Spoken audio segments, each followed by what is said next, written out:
It's going to be the mic, for the mic, and then we'll go. It's going to be fast to move them. Well, capturing Should be space for the speaker to stand there, isn't it? yeah, well, if the mic's there, I don't think they're that tall. Although I can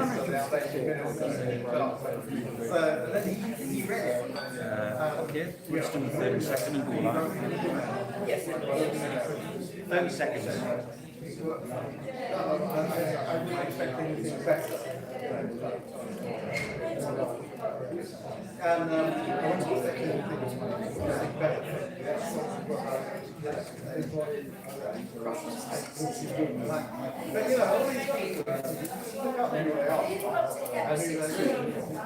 You know, you got that LinkedIn or whatever.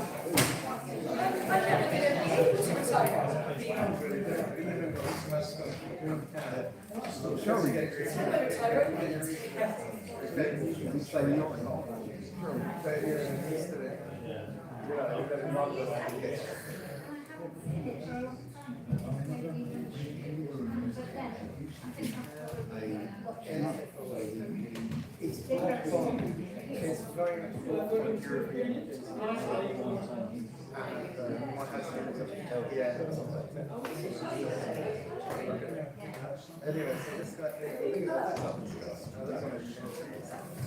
Okay, dear friends and comrades, I'm really pleased and honored to welcome you here in your beautiful town of Bristol.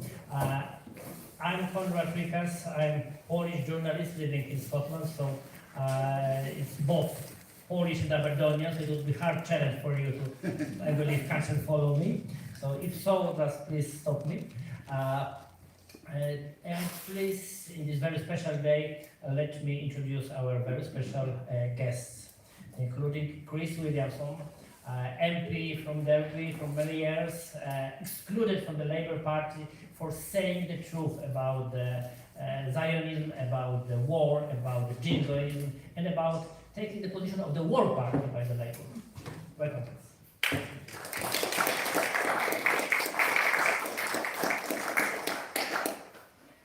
We will speak today a lot about the journalists. I'm a journalist as well, and a lot of our guests are journalists.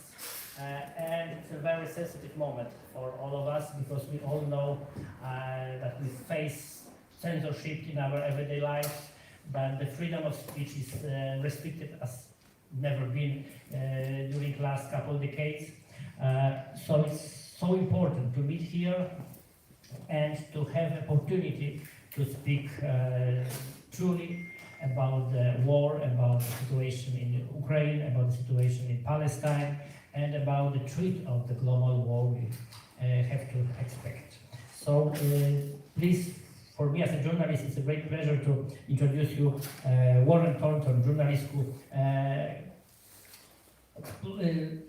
informed us about the scandal in Canadian Parliament, about this Waffen-SS sergeant greeted by the Canadian government, and of course Warren, as we all know, was repressed for that. So thank you, Warren, for what have you done.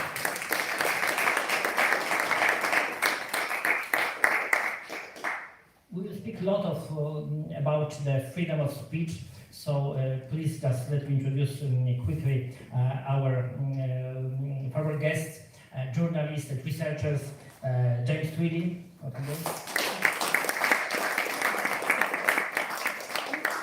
Dr. Judith Brown,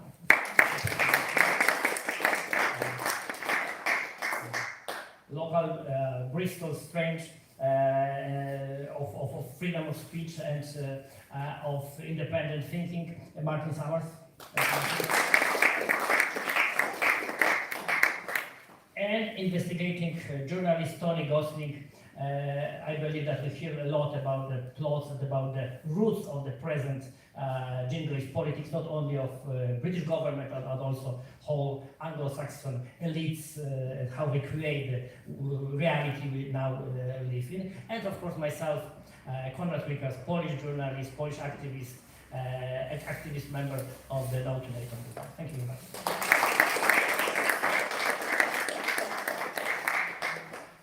So we start with Chris, and just one formal remark. We imagine that as a very, informal meeting. We would like you to invite you to discuss and ask a question just after every speech. That will be easier, to memorize and to find it, more dynamic and going on. So please. Well, thanks very much indeed for the introduction, and apologies at the beginning because I'm going to have to shoot off fairly early doors after I've spoken and dealt with any questions if there are any, because I need to get my train back up to the Midlands to Derby. So please forgive me for leaving before the end of the meeting. And I'm very pleased to be on a panel with such an esteemed group of excellent speakers. I hope I can do them justice. But I mean, the theme of this discussion this evening is the war on journalism, and I'm going to try and talk a bit about Ukraine and the failure really of the media in terms of its reportage on Ukraine, and obviously what's happening now in Palestine and particularly in Gaza. I mean, the corporate media will of course have us believe that we are now entering the 619th day of the war in Ukraine.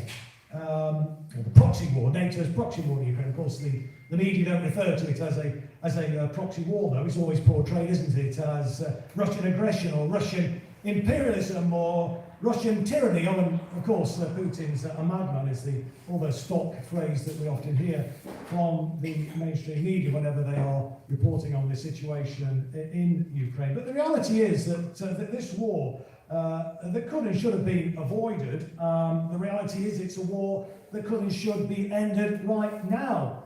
The reality is that NATO spurned Russia's proposal for peace and security in Europe that was proposed in December 2021. We don't hear a lot about that in the mainstream media, do we? The reality is that the genesis, in fact, of this war goes back long before Russia started its special military operation on February the 24th last year.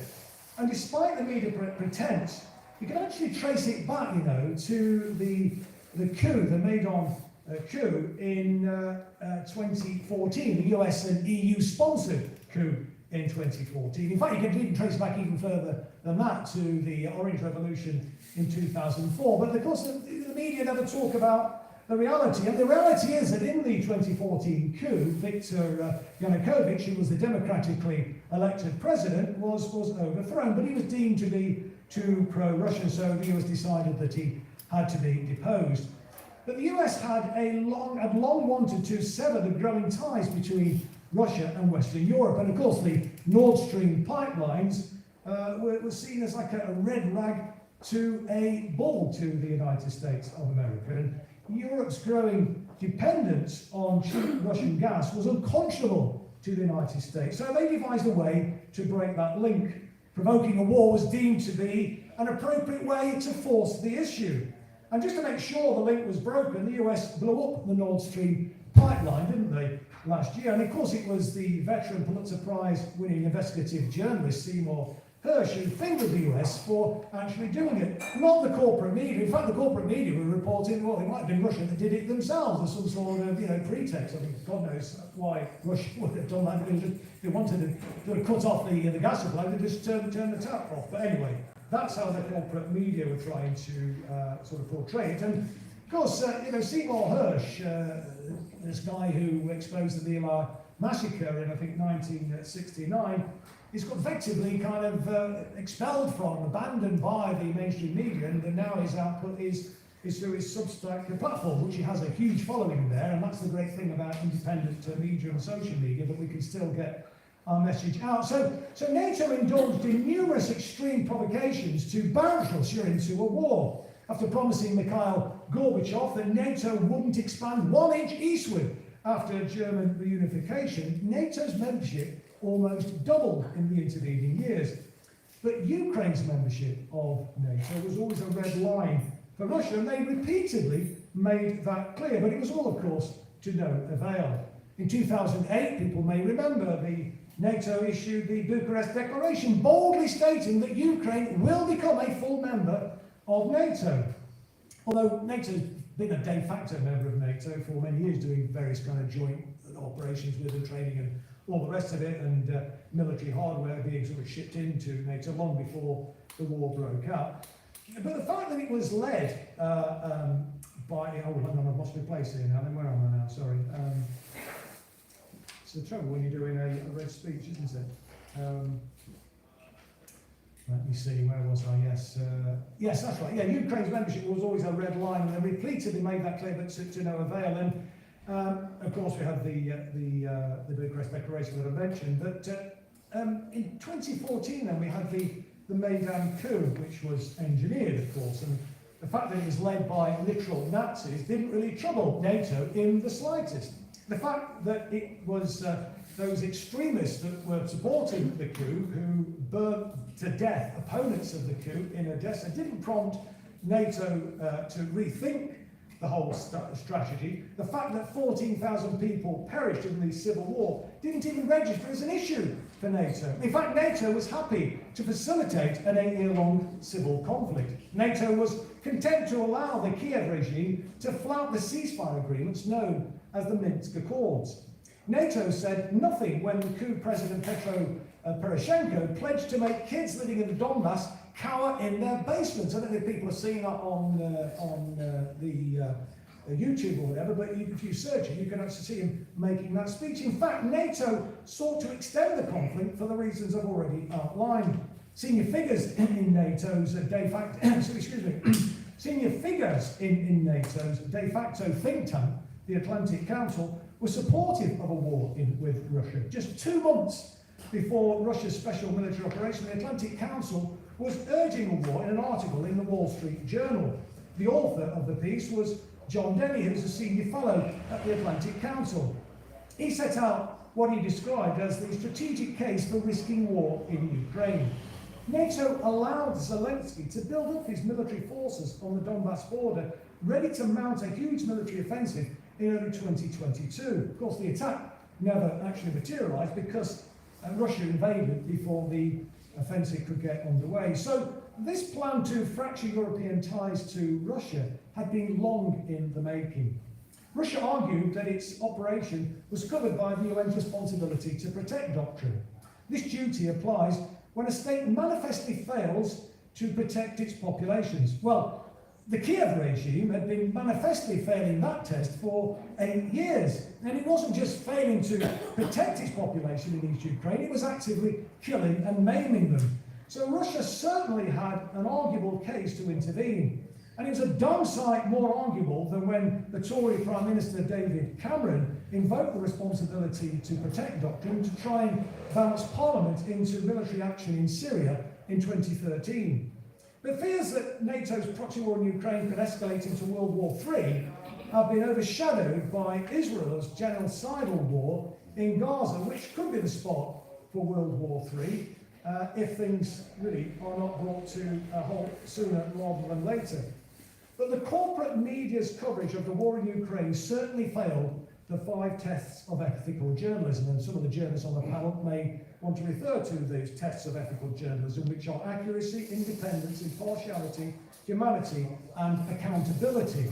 And the reporting on Israel's assault on Gaza is even worse than the reporting in Ukraine. The reportage is usually inaccurate, it's invariably partisan, it's consistently biased, its humanity is hugely selective, and it's only accountable to the government that's given its unqualified support to Israel. Israel, as we all know, is engaged in a genocide that the world is watching in real time, thanks to social media, independent platforms, and of course Al Jazeera, whose coverage has been outstanding in my opinion. And the world is rightly horrified by what we're seeing. Consequently, support for Palestine is unprecedented. People are coming to realise that the political ideology of Zionism is in fact the epitome of evil. By way of example, a think tank with ties to Benjamin Netanyahu and the Likud party is promoting plans for a final solution for Gaza. The Institute for National Security and Zionist Strategy calls it the relocation and final settlement of the entire Gaza population. And Israel is actively engaged in delivering that think tank's proposal right now. They've already dropped the equivalent of almost 2 Hiroshima bombs on Gaza. And Gaza is one of the most densely populated areas anywhere on Earth. That's why the death toll has been so horrific. Yet, in spite of this carnage, the British political class continue to support this slaughter. They've steadfastly refused to call for a ceasefire even, and Labour leader Sir Keir Starmer has thrown his weight behind the medieval siege, saying that Israel had the right to cut off water and energy to the Gazan people. I mean, these politicians are effectively war criminals, aren't they? And the government has issued D-notices to suppress reports of SES operations in Gaza. So we've got British troops on the ground fighting alongside the Israel occupation forces, and the UK is also sending intercepted Palestinian resistance communications to the Israel military as well. And then, of course, we've got the US Delta Force engaged in the conflict there too. So what explains the partisan position of British politicians? Well, I think in part it's down to state capture. Most of the MPs in the House of Commons are in one of the Friends of Israel groups, which are in both political parties. But it looks like there could be another motive, and that's fossil fuel. Israel's just awarded licenses to 6 companies, including British Petroleum, to explore for natural gas off the Gaza coast. So just as with Ukraine, the West fossil fuel industry is driving a humanitarian catastrophe. Israel has served the purpose of sowing chaos in West Asia since it was founded in 1948. That chaos serves the interests of Western powers, and that was always the intention. Ronald Storrs, people may have heard of him, he was the British governor of Jerusalem, so to say, between 1917 and 1926, and he said that the intention was falling for England a little loyal Jewish Ulster in a sea of potentially hostile Arabism. These days, Israel only survives thanks to the largesse of the United States of America. Israel receives over $3 billion in subsidies from the United States every year, and the House of Representatives last Thursday voted to give Israel a further £14.3 billion for additional weapons. It's quite astonishing. Joe Biden is on record, and again, people have probably seen this, saying that if Israel didn't exist, we'd have to invent one. Yet, very little of this gets into the mainstream media. When it does, it's usually sanitised to make it palatable to the Zionist lobby. But the horrors being inflicted by the Zionist regime are still finding their way into the public domain thanks to social media, independent platforms, and Al Jazeera, as I've already mentioned. I believe it's the oxygen of publicity that will destroy this rotten and corrupt system that's delivered war, poverty, and despair to millions of people around the world. And we're seeing it happen already. The online outrage, the rallies, the marches, the spontaneous demos in support of Palestine have been enormous all over the world, from China to Colombia and from Algeria to Australia. The condemnation of Israel and the support for Palestine has been universal. We now need to make them pay. That is the political class who've been exposed as never before. We need now to make them pay for their callous indifference to the horrors that we're witnessing every day. Thank you.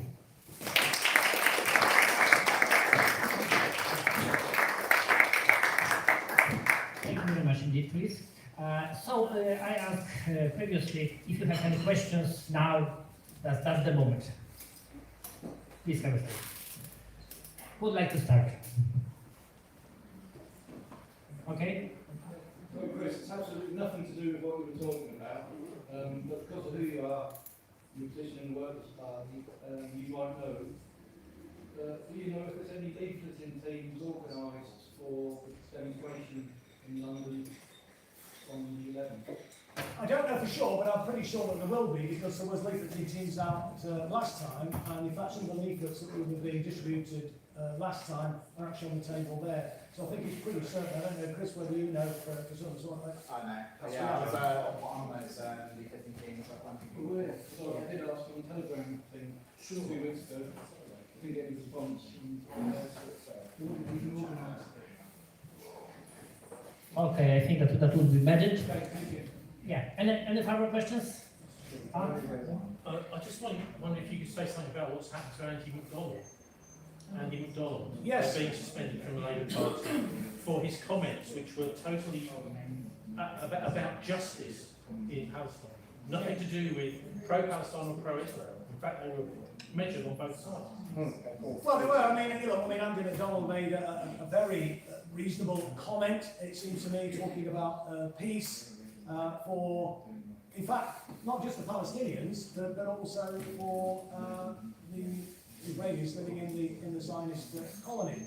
And he was suspended by the Labour Party. The Labour Party now is a lost cause, in my opinion. I spent 44 years as a member of the Labour Party, stuck with it even through the dark days of Tony Blair. But even during that time, I still thought maybe the Labour Party was a vehicle where you might be able to get some crumbs from the table. It still seemed to be a vehicle maybe for delivering some modest progressive change. But no longer, it seems to me, is the case. The left is no longer tolorated. Progressive voices are no longer tolerated in the Labour Party. They are ruthlessly dealt with. They are suspended and expelled and demonised. And this is obviously happening to Andy MacDonald now. And I was making the point when I was a member of Parliament and I was a member of the so-called Socialist Campaign Group that we had to draw a line in the sand. We had to push back against the Zionist lobby. We had to push the leadership from the left to create some space for Jeremy to occupy, because all the pressure was coming from the right. But I wasn't listened to, regrettably, and I often quoted the Pastor Niemöller poem, which people may be familiar with. First they came for the communist and I didn't speak out because I wasn't a communist. Then they came for the socialist and I didn't speak out, the trade unionist, and then they came for the Jews and I didn't speak out because I wasn't a Jew, and then they came for me and there's nobody left. Well, that's precisely what's happening to the Socialist Campaign Group.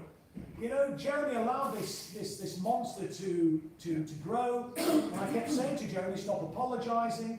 The point about drawing a line in the sand, all you're doing is feeding the beast, and ultimately it consumed him, and then it consumed Diane Abbott, and now it's consumed Andy MacDonald. And I suspect there may be other members of the so-called Socialist Campaign Group that will be removed as well. Because the Labour Party now is basically the war machine party. It's a neoliberal party, and there is very little difference between Labour and, well, I don't think there's any difference, frankly, between Labour and the Conservatives. If you look economically, they are both on the same page in terms of neoliberalism. If you look at foreign policy, they're both on the same page in terms of being in the pockets of the military-industrial complex and being basically a pro-war party. So what do we do? We need to build an alternative vehicle, it seems to me, and that means, building a movement. I'm joining the Workers' Party. There are other parties out there, but we need to collaborate. We need to work together to give people a chance of an alternative at the next election. But it isn't just about elections. That's the other important thing to remember. And I think we need to draw a lesson from Bolivia and from other countries in Latin America, but particularly Bolivia, where they have the movement towards socialism. And that's the key thing for them, is having this social movement on the ground. And what they were able to demonstrate is that by having that strength in depth, even when there was a US-backed coup in Bolivia, they were able to overwhelm that and to force new elections after Evo Morales was removed at the point of the gun within 12 months and overturn that coup. So that seems to me is the way to go. But Labour's done for, and there is no way back for the Labour Party. And we've got to, as hard as it is, and it's not impossible in a sort of two-party system where the first past the post. It's been done before. Labour replaced the Liberal Party, didn't they? When it was founded in 1900. We've seen what's happened in Scotland, where the SNP has absolutely wiped out the Labour Party. So, it can be done. It's not easy, but we have to go there because, there is no, it's not a question of the lesser evil. They're both evil. And even if it were the lesser of evil, that's still evil. And we deserve better than that. Just to be clear about what Andy MacDonald actually said, we will not rest until we have justice. Until all people, Israelis and Palestinians, between the river and the sea, can live in peaceful liberty. Yeah. So it was even a bit poetic. But the idea that someone can be suspended for saying that seems unbelievable. Yeah. Well, people don't forget we were expelled and suspended, and that makes them. Yes, well, they're saying nice things about me. I mean, never mind about saying something like something like that. Liberation for the Palestinian people. I mean, You mentioned the issuing of these licences off the coast of Gaza. Are you able to sort of expand on that at all? It's the first time I've heard of it. Yeah, well, it's only recently, you know, and, Sounds like another. 1999. okay. British Gas was given the contract by Okay, the, yeah, by the Palestinian Authority right. to explore the gas fields, which have Yes. got 1 trillion cubic Sure, meters yeah, of yeah, gas. yeah, Israel has never allowed that to go No, ahead of since 1999. yeah. Yeah. No, absolutely. Well, I think what I mean by new, as I understand it, it's Israel now that's issued these licenses for it. Not for Gaza. That's my understanding anyway, and that there are. That's why they want Gaza. Well, of course, absolutely, yeah, no, for sure. I mean, So essentially, this could be another oil war.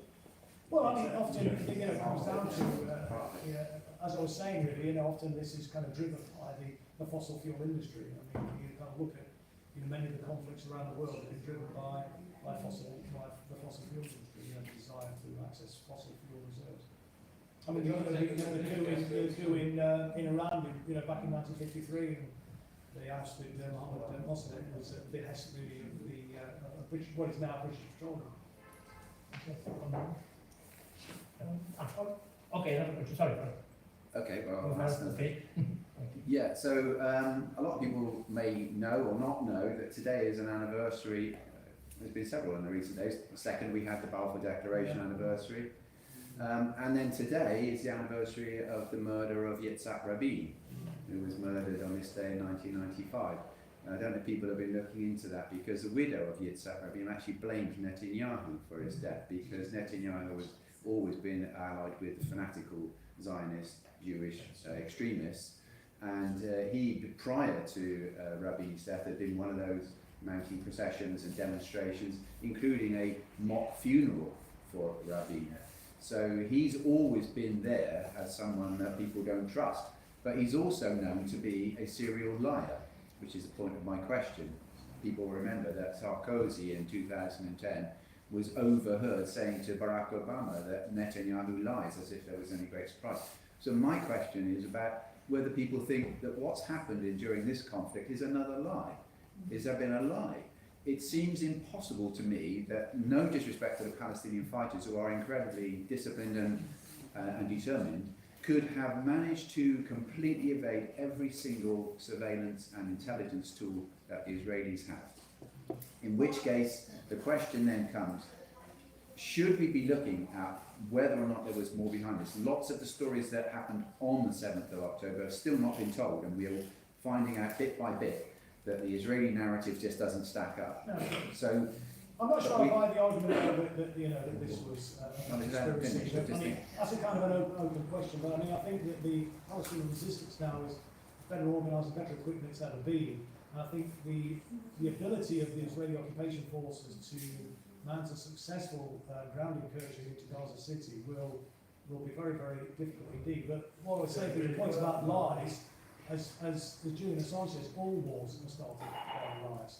And his point was, if wars can be started by lies, and peace can be started by truth, then what we need to be doing, obviously, is trying to spread the truth as much as we possibly can. And part of that, I think, is through the social media platforms and so on, and giving people, the reality of what's actually happening, and that's having an effect, because that's why I think the support for the Palestinian cause is so huge, because people are seeing the reality on their screens, which will be sanitised to a much greater extent by and is being sanitised actually to a much greater extent by the corporate media, and people are seeing the reality thanks to these independent platforms and the social media.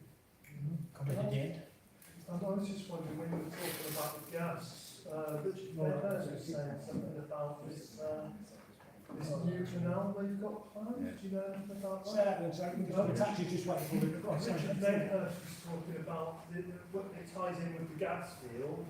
The new canal they've got planned. Yeah, that's well, Richard Meadows was. I mean, that's very well worth a look. He actually covered this in one of his broadcasts about the Ben Gurion canal that they're looking to create, which would be like a rival to the Suez Canal. Yeah, I mean, I think that Gaza is kind of key, it seems, to that as well. So yeah, there are a number of other factors that play here. I mean, and given what we're seeing in terms of this this think tank report talking about the complete evacuation of the entire Gaza population. I mean, I think Rishi was saying in one of his broadcasts as well that the US, if Egypt accepts, if they succeed in pushing people out of Gaza, and if Egypt accepts it, that the US will wipe out their national debt, and Israel will pay for the cost of building the accommodation and so on and so forth. So yeah, there's a number of factors at play here. But I think ultimately, of course, we've got to get, in my opinion, behind the Palestinian people and support the resistance, and I think that they can prevail because they're in a stronger position than they've ever been. Look, Israel is in a very weak position now, because I mean, you've even got people like Barak and Yitzhak Brik, Yitzhak Barak being a former Israeli Prime Minister, Yitzhak Brik being a former general in the Israeli occupation forces, talking about the end of the Zionist project. Yitzhak Brik saying by the end of this decade, Israel could no longer exist. Yitzhak Brik was suggesting that compare the Israeli population to the passengers on the doomed Titanic. So I think they can kind of see the writing on the wall. I mean, and they haven't done themselves any favour with the way in which they've conducted themselves. So the opposition now to Israel is it's an all-time high. And what you understand about the resistance in all the channels on Telegraph at the moment, today the resistance is really getting the Israelis out. Yeah, no, absolutely. Sorry, no? Is it all right if I say? Yeah, when you were talking about this money that goes to Israel from the USA every year, I have felt for a long time that Israel is in fact captured by the industrial military complex. It doesn't have any choice, really, but to do its bidding.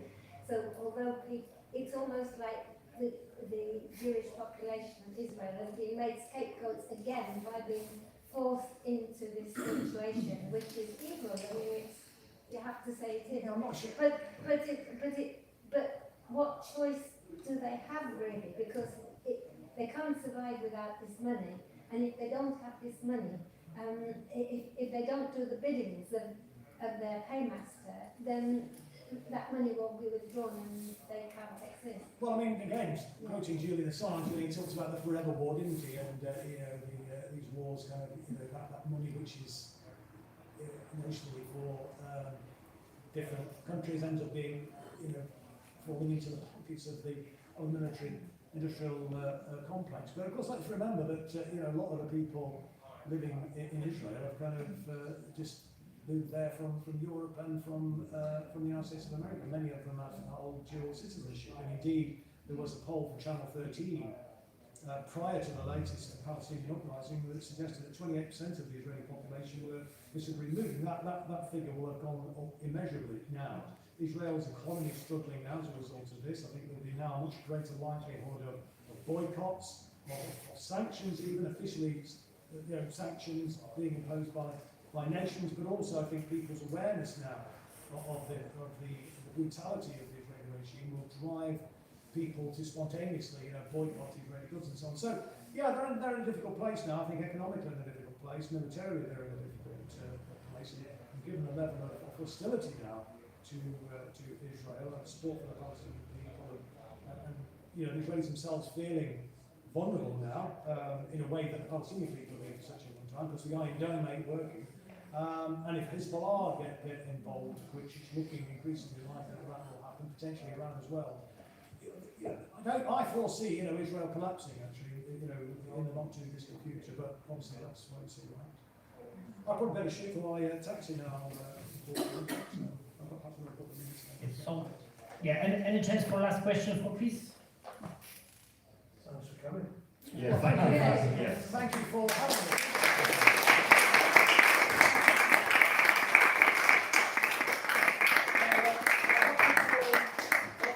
Live stream now on the train if I can get it. Anyway, that's all. Yeah, thanks a lot. That's on the live stream on the way back in case you get bored. Okay, mate. Cheers, guys. And now voice comes to Warren.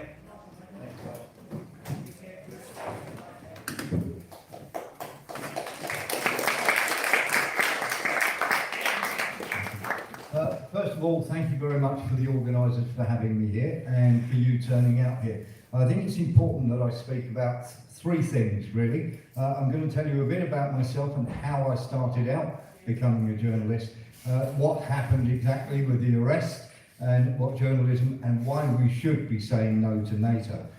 So first of all, I was a former military sniper for 6 years, and then for 8 years I was part of a team that were going around protecting people in war-torn countries.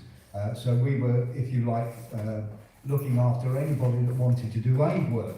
And the wonderful thing we had was that we were able then to bump into independent journalists who were looking for a human angle to the story. We got to know aid workers. We also got to know embassy personnel and military personnel as well. And on top of that, we were able to spot military attaches who were there looking after their own government's interests, rather than looking out for the people. So that sort of led me into that sort of area where I made lots and lots of contacts. And then a couple of years ago, some friends of mine who were in all these war-torn countries, they were in Ukraine, they were in Palestine, and they were phoning me up and going, Warren, you won't believe what's happening, but we can't speak out because we'll lose our jobs, or even worse. And I think you know where I'm going with this. And they said, we want you to start telling what's going on. So me being me, I started a little TikTok channel, and I thought I'd be talking to 20 people. It turns out now I'm talking to 70,000. And the wonderful thing is there is a thirst out there for the truth, for people to know what's going on. And that leads me now into the next thing, which is the mainstream media, which you would have heard this term now, citizen journalism. And that's absolute nonsense. It's rolled out by people who are part now of a propaganda machine. It used to be that we had journalists who would hold governments to account, and the government would hold journalists to account, and therefore we get somewhere in a balance. And we don't have that anymore. Now what we have is everybody singing to the same hymn sheet. So the guy at the very top tells the editor of the paper exactly what you're going to say, and he will filter that down to the journalist. And anything else, and you're out in the weeds. And that is not journalism. When you have a Ukrainian kill list out there, killing independent journalists, is an absolute disgrace that the mainstream media don't turn around and say exactly what's going on. When you can have someone like Gonzalo Lira, who is currently residing at the behest of the Ukrainian regime, and I won't call it a government because it's not, it is a bunch of neo-Nazi lunatics who are running this country, and they are getting good Ukrainian people killed, beating them up, throwing them into jail, and everything else. And when you have journalists like Julian Assange, or people who are bringing the truth to people, locked in Belmarsh and being tortured and being kept against his will, with all of a sudden, if you've ever noticed this with certain journalists and certain people, they want to get away, doesn't matter whether it's Russell Brand or Julian Assange, suddenly we have a sex scandal, don't we, where they've touched a Swedish woman, or we've done this, or we've done that, and it's absolute nonsense. And when you're talking about journalists in this country, it is an absolute disgrace that we have journalists who won't come out and tell the truth to people. And everybody that's here that works so hard to bring the truth to people, I now work for a company called Frontline News, and we're actually going to be starting a news channel, because there's actually a need for it. Because if you go to any mainstream media channel whatsoever, suddenly you've got a real problem. And that sort of brings me on to the next thing, which is NATO. And it was, you know, we had this document. Lots of people came out, even Stoltenberg came out and said there was no such agreement that NATO would move any further east. Well, there was. If you have a look, there was Baker, there was Shevardnadze, and there was Gorbachev, and it's down on USA printed paper showing that they will not go 1 inch further if they allow a united Germany. So when we come to NATO, and James there, who's coming up to speak next, has seen, and I shared with him, and obviously we couldn't put it out there because we put our source in trouble. We had the French military crawling around in Ukraine in 2020, okay? We have got the documentation, we've got the flights, we've got hotel records, absolutely everything that puts a guy called Heli Arnoux, who was part of the French military secret service, in Ukraine, helping to set up NATO command and control centres in 2020, 200 yards away from a bar in Kiev called the Golden Gate, which is known for American personnel and mercenaries, of which we have a track. And I've got a list of over 1,500 mercenaries that are operating at the moment in Ukraine. And we also have him 200 yards away, do we not, from a certain embassy. And he was living in an Airbnb there for 7 months. He has now been made the military attaché, defence attaché, for that country. And it is absolutely bizarre that all these people now suddenly get these promotions and everything else. There's another thing I wanted to say about NATO as well, is they are literally crawling around. We've got a guy called Captain Joseph Wyden of the American Air Force leaving Ramstein Air Force Base, documentation, I've got his flight and everything, signed off by the head of NATO. So he's going to do transportation for Georgian fighters out of the country who are crawling around in Ukraine, fighting, and are not supposed to be there. Okay, and we've got the documentation. These guys go in, they do with military transport. We've got all sorts of French intelligence crawling around. We've got a French intelligence ship in the Eastern Med 3 months before suddenly Israel-Palestine kicks off. And just while we're on the subject of Israel-Palestine, I was speaking to a member. I'm not allowed to speak to somebody from the military, but I can speak to the political wing of Hezbollah. And I was able, through an aid worker who is there, to be able to have contact with a politician who is very high up in Hezbollah. And trust me, if Israel decide that they want to have a beef with them, they're going to find that a very different proposition to Hamas entirely. And they have given they gave a deadline of Monday for Israel to stop the bombing.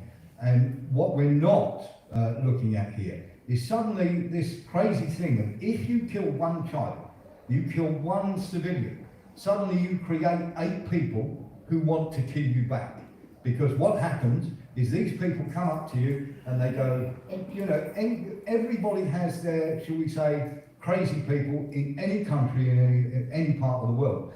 But imagine, for instance, you're walking home tonight, suddenly your street is flattened by a bomb, indiscriminately killing your mother and father or people that you love. If somebody comes to you and says, do you want revenge, and puts a gun in your hand, you will take that because you are grieving. So when you kill one innocent child, and I don't care, this thing that we have to come together as people, because we have this horrible thing, don't we, where everybody puts flags in their bios and everything else.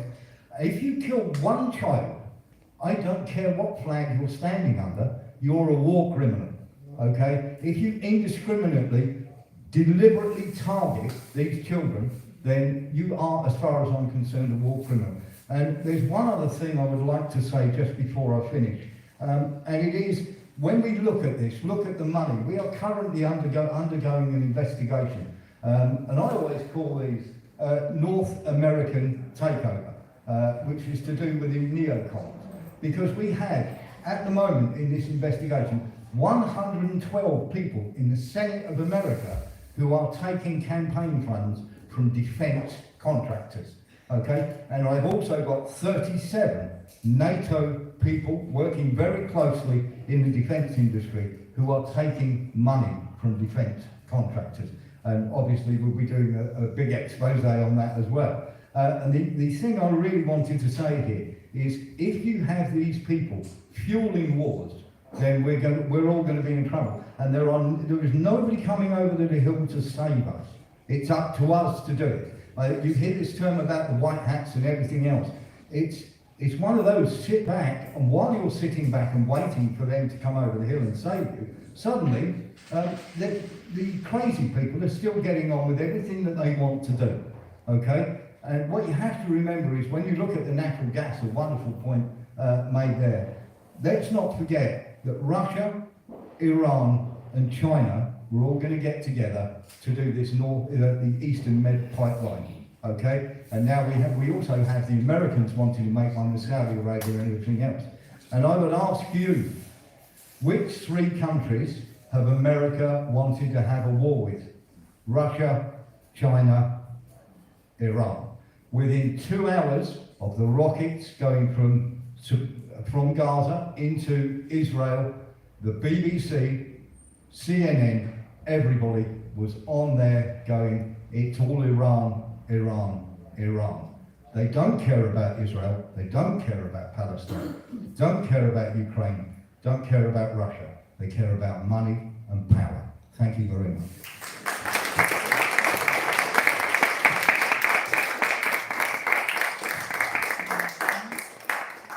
Thank you very much, well indeed. Questions in this moment? Do you have a Telegram channel? I do, yes, yeah. If you go on to, if you type in Frontline News on Rumble, you can see all my videos there, including Spies, Lies and Mercs, which gives you the whole situation with the French. And there's all sorts of videos on there. We do investigative journalist pieces on that. And I'm also on Telegram as The Real Truth. The Real Truth? Yeah. How do you spell that? Spies, lies and... Spies, Lies and Mercenaries. Mercenaries, okay. Yeah. If you go, as I say, if you go onto the Frontline or frontline.army, it's all on Rumble. There are lots and lots. I do 3 every single day, which go on TikTok, and we put the longer videos on Rumble. We have Igor Lopatonok, who did Ukraine on Fire. I've interviewed him. We have, sort of in the journalistic land. So that's very much a thing that we're trying to promote. Can you tell us something about this, your investigation into the Ukrainian SS guy in the Canadian Parliament? Yeah, sure. So basically what happened was Yaroslav Hunka, and the Speaker of the House, who we've managed to now get rid of, he has a son called Martin Hunka. Now you imagine you're in a front row here. So we had Martin Hunka, we had Yaroslav Hunka, then we had obviously part of the Canadian Secret Service. You can always tell them because they never have a tie on when they sit in the front row. And then you had the head of the military there, and you also had a very, very important chief there as well, and then another Secret Service guy. Now, Katrina, I think it's Katrina Gold, or Karina Gold, who is the one of the very high up people in the Canadian Parliament, always gets the seating plan and also gets the when you turn around, if you have somebody investigated, to make sure they're okay to be in that Parliament. Okay, I had to go through it when I went into the British House of Commons. I had to be thoroughly vetted. Now you're telling me that she didn't know who was in that front row, sitting next to those people. The other people, Karina Gould, and I'm trying to think of the other woman as well, escaped my, she's the deputy head of the Canadian Parliament. Trying to think of her name off the top of my head. That's it, Freeland. They both oversaw the speech that the Speaker was giving, okay? And the Speaker was giving that speech, and they oversaw it, and the speechwriter was none other than Trudeau's personal speechwriter. So the fact that they're saying that none of them knew, and what we did, which any sensible journalist, mainstream media journalist should have done, is turn around and go, he fought against the Russians, he's 98 years of age. Okay, so he must have fought for the Germans in the Waffen-SS. So I then went and looked at his profile, and he had an actual profile of him in uniform, and he also had a scholarship in his name at the Alberta University. And the other thing that we found out was that Martin Hunker, who was sitting on the end, had given the Speaker of the House rota campaign donations. Now, anybody who's a politician looks at those campaign donations very carefully, because you don't want that coming to bite you in the backside when journalists start digging into your past. He lived in the same area. He knew who Martin Hunker was, and he knew who Yaroslav Hunker was. And that's why he ended up having to fall on his sword to protect everybody else. But what I'm saying is those mainstream journalists, I found all that out, and I went through a source as well. He served in a British concentration camp.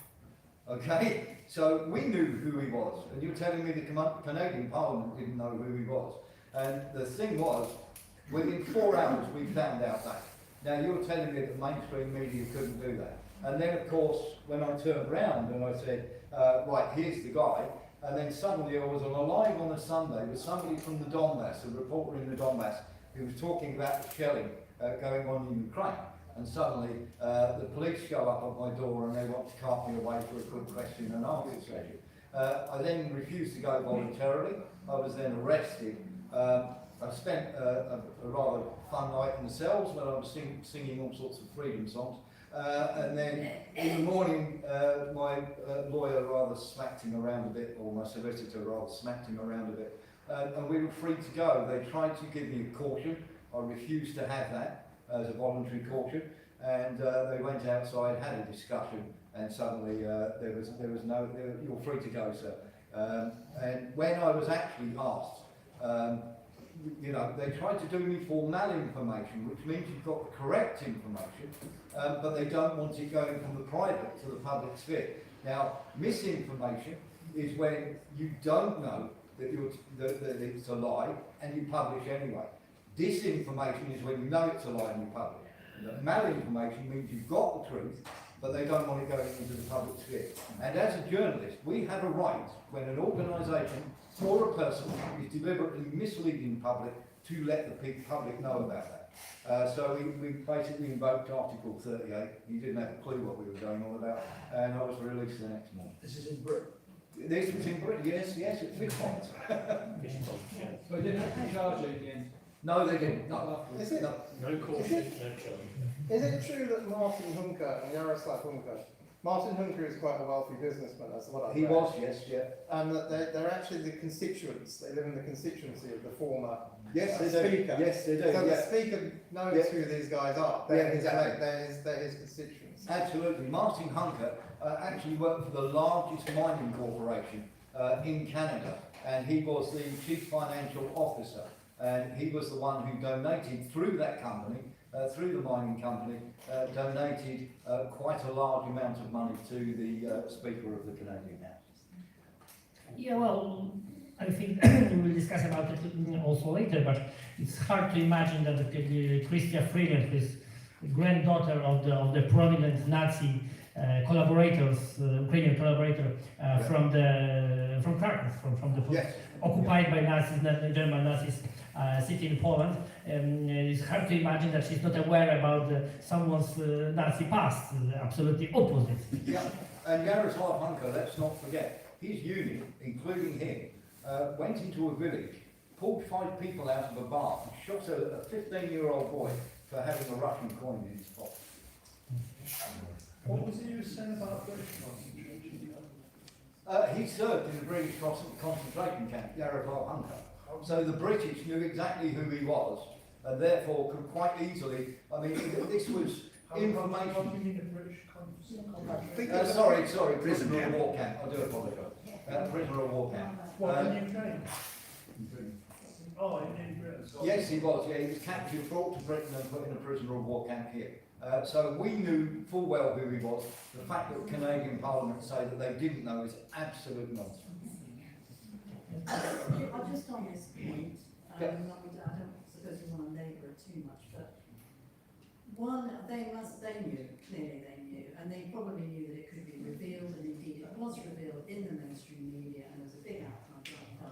What was the point of them doing that? They knew, so why did they make such a big scene about it, knowing that potentially it could all go a bit wrong? And furthermore, when these things are exposed, either by independent or otherwise journalists, Trudeau is still there.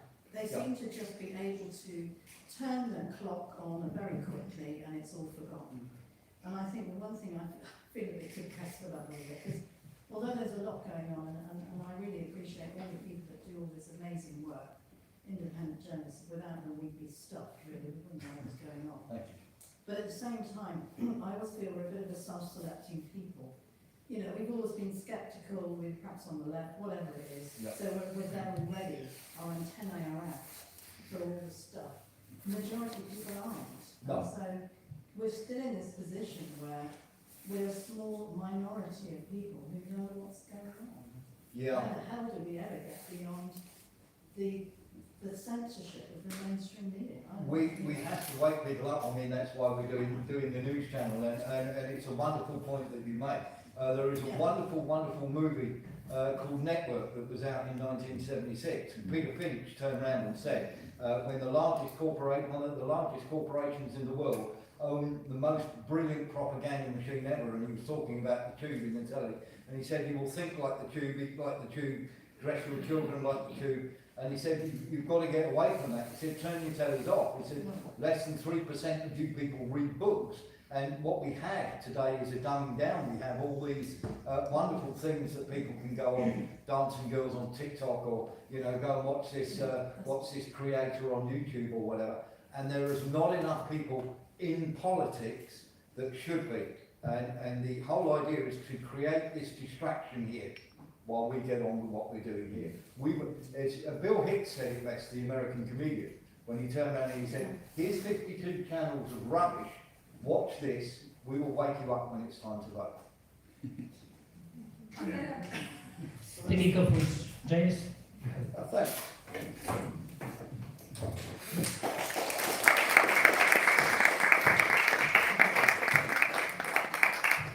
Good evening, thank you very much. Well, one of the reasons, the main reason I'm here tonight is because, like Ray Davies from the Kinks, the old band, I don't want to die in a nuclear war. That prospect, which I was acutely aware of as a child growing up in the 1980s, seems to have come back to haunt us again. But I've been asked to talk about my job, so here goes. I suppose my journalistic hero is Hunter S. Thompson, the American, the so-called, who called himself the gonzo journalist. He put himself at the center of the story. And what he used to say was that, one of the things he used to say was that when the going gets weird, the weird turn pro. Well, here we are. So, moving on. So I'm sure you're all voracious consumers of the media, and you all have you're a sophisticated audience, and you all have your own opinions about it. So I don't want to lecture you, or I don't want to give a lecture tonight, but I'm going to tell you some of my own experiences of being a journalist, in both the mainstream press and the alternative press, and where I think they're both going. My first job in journalism back in 2007 was as a reporter for the Morning Star, a left-wing newspaper. It's based up in London. I was there for a couple of years, and then I came back a few years later for another stint. I've been living out in Spain and teaching English in the meantime. And I came back as the international editor, which isn't as exciting as it sounds. You're just on your own on one little desk and writing up all filling 2 pages of the paper. With stuff from the wires, from the news agencies, and that's one of the things that's been criticised in the way that the news gathering is done now, that everyone is just reprinting the wire stories from the Associated Press. Let's see. And then I moved on to Russia Today. I had a brief stint there at the old office in Millbank, in the Millbank Tower, very posh place to work. And they had about 1.5 floors of that building. A lot of people worked there, and I'm afraid all those people lost their jobs about a year and a half ago when the channel was taken off the air in Britain by Ofcom, which is meant to be an independent regulator. And unfortunately, my trade union, the National Union of Journalists, didn't say anything about that, just as they haven't said very much about certain Russian journalists who've been killed. Then I worked for a while at the Mail Online, doing daily shifts there. And that's kind of a boring job, but you learn things about the trade. And then in recent years I've been writing for Sputnik News, which is sort of part of the RIA Novosti group, which is it's the equivalent of the Press Association in Britain. And I've also done spots for Press TV, the Iranian channel, and I did one for TRT World, which is Turkish. I actually had one. I was on the Radio 4 PM program once for a former correspondent, for the foreign correspondent for the AP, they call it the CIAP, the Associated Press in the States. I was kind of opposite her, and she kept telling everyone we were talking about Venezuela, and every time I said something, she'd follow it up with a call to people to fact check everything I was saying. Well, you can do that if you like. Okay, Okay, so I mean, one of the nice things about journalism is it's a very human-centered job. You're talking, you know, news comes from human beings. You know, you have to talk to people. Despite all the automation and loss of jobs, they can't really replace human writers. So you meet a lot of people. You talk to a lot of people outside work, and you work with a lot of people. At the Daily Mail, they've got this big office in Kensington High Street in London. It's about 2,000 people work in that place, producing various different titles. You know, hot desking around the clock. There's a lot of people working there. It's not a great big employer in this country. The number of jobs is shrinking, but you know, it's very human-centric. And you meet a lot of characters, you know? You meet, you know, and some of the stereotypes, like the pissed old hack, as they say in Private Eye, you know, the old alcoholics who are all burnt out.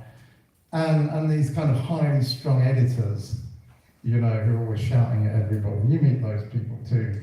But you also meet some funny people. You meet a lot of people who are very spooky, as I call it. You know, you're sure they're kind of, you know, they're agents or something like that. In fact, it was the running joke at the Morning Star about who in the newsroom was the MI5 agent, you know, this week. In fact, there was more than one candidate at some of the time. You meet people who are very ideal, you know, they're, let's see, where am I going with this? Yeah, you meet a lot of journalists who come across as real ideologues or zealots for, you know, some kind of political, like the main, you know, the official political line, you know, and they'll bang on about it, and you're like, you know, the thing is, if the official line is correct, there isn't really a story, you know. This was something that actually we had at the Morning Star. You know, there was the editor took the line that Julian Assange should go back to Sweden and face the rape charges, you know. No charges. Yeah, they were dropped in the end, exactly. They were never charged. Right, okay, so these accusations anyway. So, and if there was a case to answer, there isn't really a news story, is there? Julian Assange ceases to be a news story if he actually, you know, did what they said, you know, some people say he did.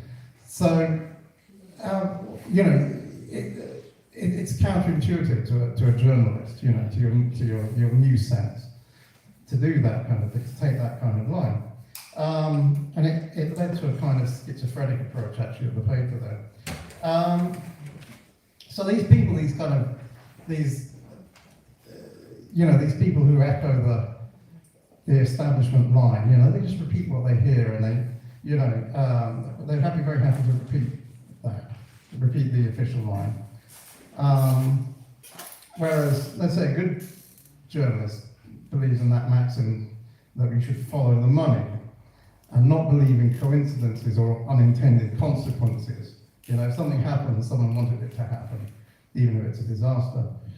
Anyway, those kind of people, they're the ones who get promoted to editor, and it's kind of it seems like the editor's job is to mess up all your best stories and then sit on your scoops until they're not news anymore or someone else has broken them. You know, so you've got these are the exasperating things about working in journalism. But what's really wrong with the mainstream media? That's the question. And for me, and I think especially for as a journalist, you rely on other journalists, you rely on re-reporting news which is gathered by other journalists. One of the big problems is that the media amplifies the informational noise and drowns out the notes that resonate the truth. And this is a very general, systematic problem, and it can't be solved by just changing the ownership structure or by regulation, by some kind of standards, you know, which in itself is just censorship. We see this a lot. There are things which are accepted as fact because they're asserted by journalists, which you can disprove quite easily, yet they are repeated over and over again. When we talk about the death toll in the bombing of Gaza, it's often reported that comes from the Gaza Health Ministry. What is the Gaza Health Ministry? Does Gaza have a health? Does it have a health ministry that's separate from the Palestinian Authority health ministry? Is that what they're talking about? Palestinian Health Ministry Authority is based, like the rest of the Palestinian Authority, in Ramallah, in the West Bank. It is not run by Hamas, right?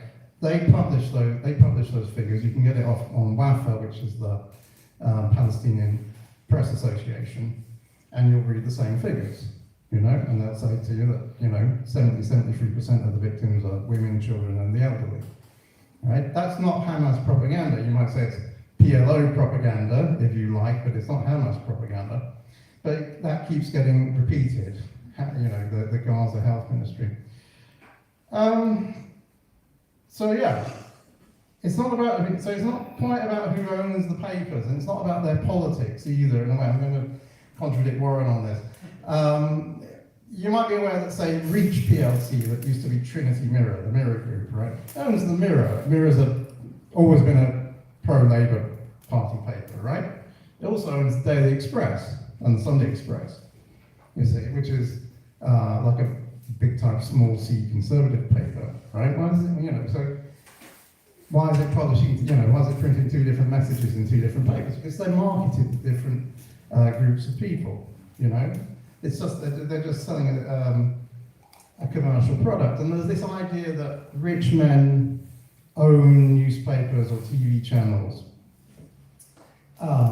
in order to pump out their message. There's some examples of this happening. Henry Ford's famous anti-Semitic newspaper. I don't know how many people ever read that. But if you're going to publish, it's very expensive to publish a newspaper and distribute it nationally, you know? And shareholders don't like albatrosses like that around their neck, you know? It's a bad thing to have. These things need to make money.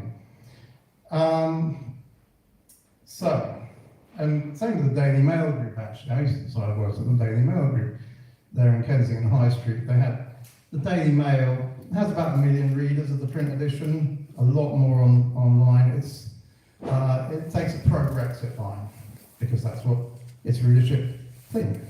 It also publishes, the same group publishes the Metro. The Metro is handed out for free to white-collar workers in big cities. Generally, they voted against Brexit. Metro is anti-Brexit. You know, is that a big, you know, it's not an ideological position for them. Where it does become, where you do get consensus between all the media, like with the war in Gaza, it's on something which is of consensus. When you do get an ideological input, let's say from the ownership, I mean, it's on something which is of consensus to the ruling class. So, like with war in Gaza. And, you know, there's very little you can do about that, because you're up against everybody on that one. So,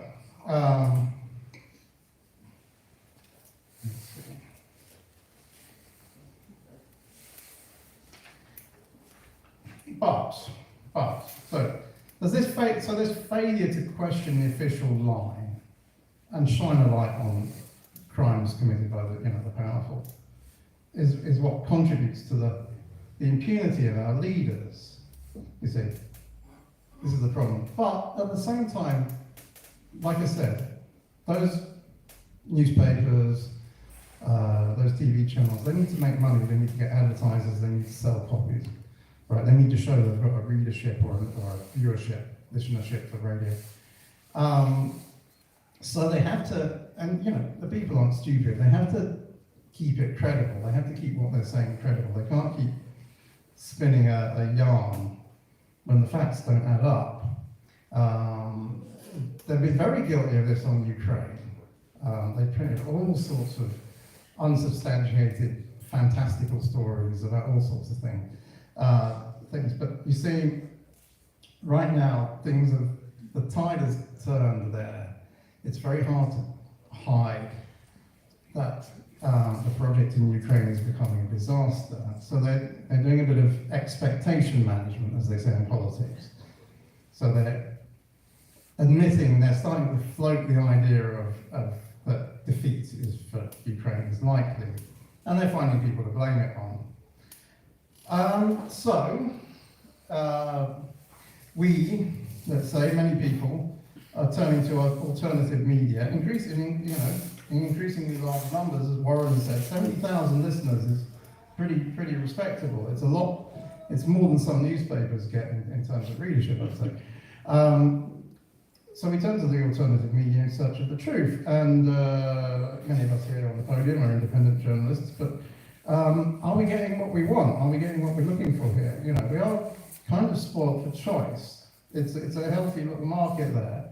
The number of alternative bloggers and YouTubers and Telegram channels or social media channels is growing all the time, and some of them are very good and very informative, and some of them are very professional in their presentation. But there are some problems. I mean, I think the greatest problem is that they rely on existing internet platforms, social media platforms as they call them, which are not platforms, like YouTube or Twitter. They're not, those things are, they are censored by their owners. They are in effect edited publications. You don't have, they're not a free-for-all platform. Many of the best people have been taken off YouTube, for instance, like Scott Ritter. You see, so, but they're publications, it's a great scam actually, because, you and I provide the content on for those publications for free, and sometimes you get some money back, you get some monetization from adverts on Twitter, but they'll cut that off as well. That's one of their control mechanisms. They'll cut off your monetization if you say anything they don't like, even just one word sometimes, one word or phrase. And they'll censor you, they'll make you take down videos, or maybe they'll just ban you outright, suspend your account or delete it completely, as has happened to some people. Now, there are some rivals to the big ones like YouTube. Rumble is, the Rumble website for videos is a rival to YouTube. And at the moment, Elon Musk is kind of loosening things up on Twitter, but not entirely. And I don't think you can rely on any of those. You can't count on any of them being useful forever, and you might have to keep hopping around, which is a problem because you lose your followers when you do that. Also, some of these alternative journalists, they I talked about amplifying the noise. Well, unfortunately, you get some of that. That's a problem among some of the alternative journalists, including some of the Telegram channels that I follow. You get it's a real stream of stuff, and you know that half of it is rubbish. Right. Let's see. What else can I say? There are some players in the big time players who are outside the mainstream, let's say, but they you can see that they're being closed down as well. Press TV, which is an Iranian, it's essentially owned by the Iranian government. That was banned. That was taken off the air in the UK years ago. Now, ironically, there's still an office very close to where I used to live in West London, which they share with a Saudi news agency, but they can't broadcast on their TV. And then RT got taken down as well. And you see, if you go, it's becoming extremely oppressive, essentially, in the media. You see, even GB News, which is mainstream on any political issue, like really important political issue, GB News takes a very mainstream view. In fact, it's you could.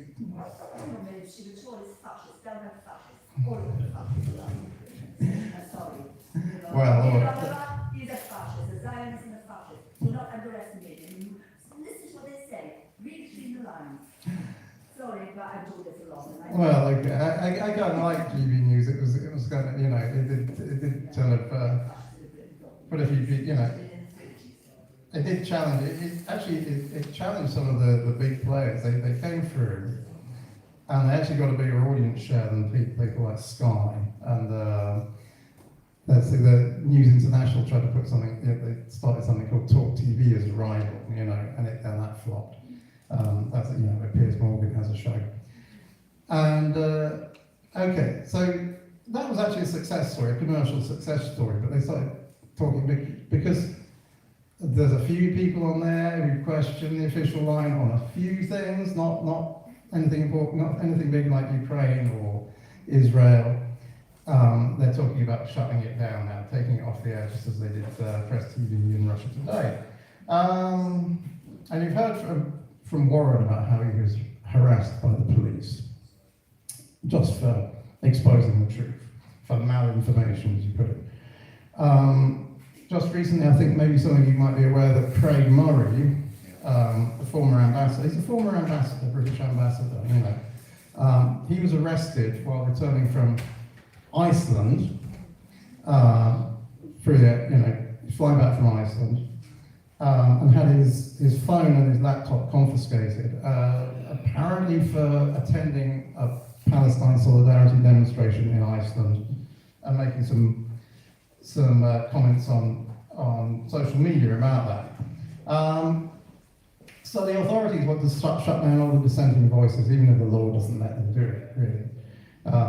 As Warren found, you know, they couldn't hold him on anything. Now, how does this relate to NATO and why Britain needs to leave it? Right? Well, NATO is just as much a political organisation as a military one. The Secretary Generals of NATO are all former politicians, you know, like Jens Stoltenberg, Anders Fogh Rasmussen, and they know all about publications and public relations and how to deal with journalists. And NATO has been very successful at managing and embedding the media into itself over the years, you know. Journalists get a lot of scoops nowadays, you know. You think about, Chris mentioned Seymour Hersh, right?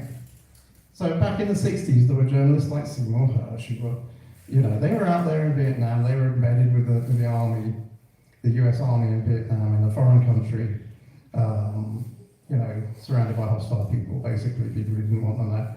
But they still had the courage to actually question things, to expose the crimes that were being committed there, right? They spoke to people, they got these stories, they did that. Nowadays, when you read something that, you know, you'll read a lot of stories that look like that, but smell like that, but when you really look into it, they're not the same. You realize that they come from sources within the intelligence services. They're a limited hangout, as they say, right? You know, and it's a great way, it gets you, you know, it's a great way to promote yourself. You've got all these sources in you know, in MI5, MI6, you know, the CIA, whatever, and they'll feed you stuff, right? Or, you know, you've got a source in 10 Downing Street who'll talk to you off the record, right? But what they're feeding you is something, you know, they're just feeding you a line. They're just feeding you something, you know, they're flying a kite for some policy change. They're trying to fight some factional battle within their political party, within the government. And you're not getting the full story. You're getting, you know, you're just getting you're being told a fairy story there. And the journalists who get those scoops from those sources, they have there's a price to pay for that. You have to say what they want you to say, you know. If you start asking too many questions, they'll cut you off. They'll find someone else to tell their stories to. So this is how my profession has degenerated over the past few decades, basically. I'll finish up now. I looked up there and I saw question everything, right? You know, that reminds me of the motto of Russia Today, which is question more. And Sputnik's motto is telling the untold, which is kind of an oxymoron, because once you tell it, it's not untold anymore. But that's what I urge you to do. Keep reading, keep listening, and keep questioning. Thank you very much.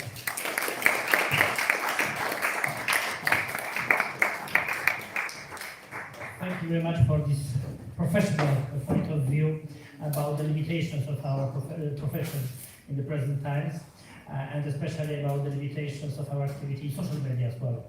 We found it that would be, element of solution of any problems we are facing with mainstream media, and now we know that we are a bit naive, believing that they let us this gap uncovered by capital, by censorship.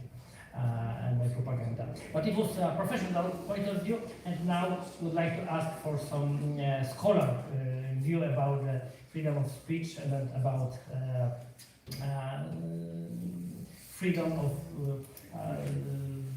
thoughts also here in Britain. Dr. Brown, please.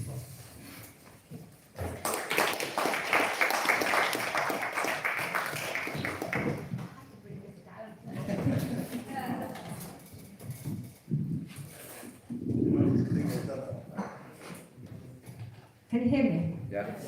Hi, my name's Judith Brown, and I started my career as a nurse, and eventually went to work in as a manager of refugee programs in Africa, and then in South Lebanon and in Yemen. I fell in love with the Middle East.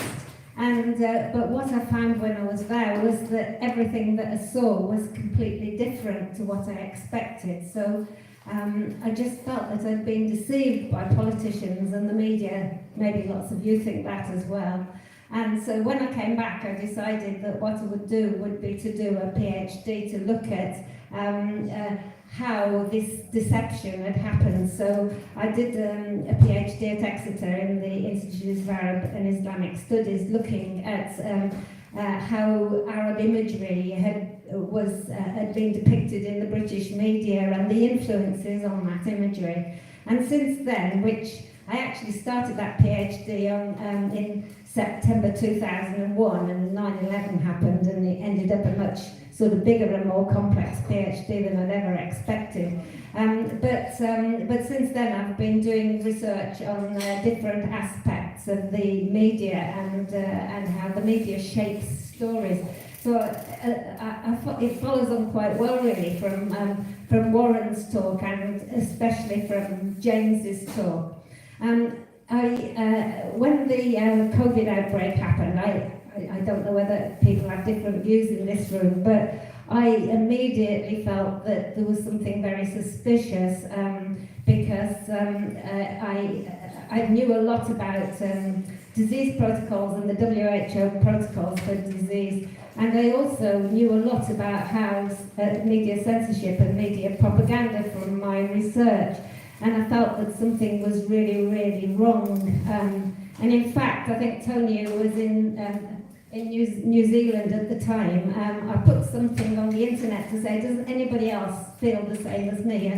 And Tony, that I knew from previously, responded and said, yes, I do. And it felt that I had somebody else in the world who felt the same as me. I know there may be some people in this room who feel different to me, but one of the things that I did then was join an academic group. First of all, I joined a group, a UK group called HEART. And then I moved to a South African group called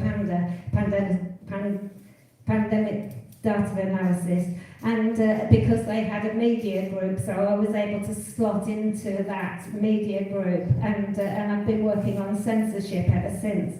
And about a bit over a year ago now, the person in charge of that group, whose name is Piers Robinson, is very famous as an exposer of propaganda. I think he fell out with Sheffield University over taking a lot of government money so that the government could shape their propaganda studies department, and left. And he now does lots of things, but one of the things that he does is heads the media and censorship investigation at Panda. But what I'll say is none of us paid. If you want to do investigation into government censorship and government propaganda, you have to do it for free. The nice thing is that I do it because I'm old and I've got the time because I've retired. But a difficulty is that a lot of people don't have the time to put into it, even though they're probably much more skilled and much more active than I am. About just over a year ago, Pierre said to me, what about fact-check groups? Well, when I put things on Facebook about different issues. I had a little sticker on it. In fact, whatever subject I posted on, I had a little sticker on it to say that, you know, this is not reliable information or something, or we disagree with it. And so I sort of thought that it was something that happened on social media, and it was going to be a little study that took me a few months.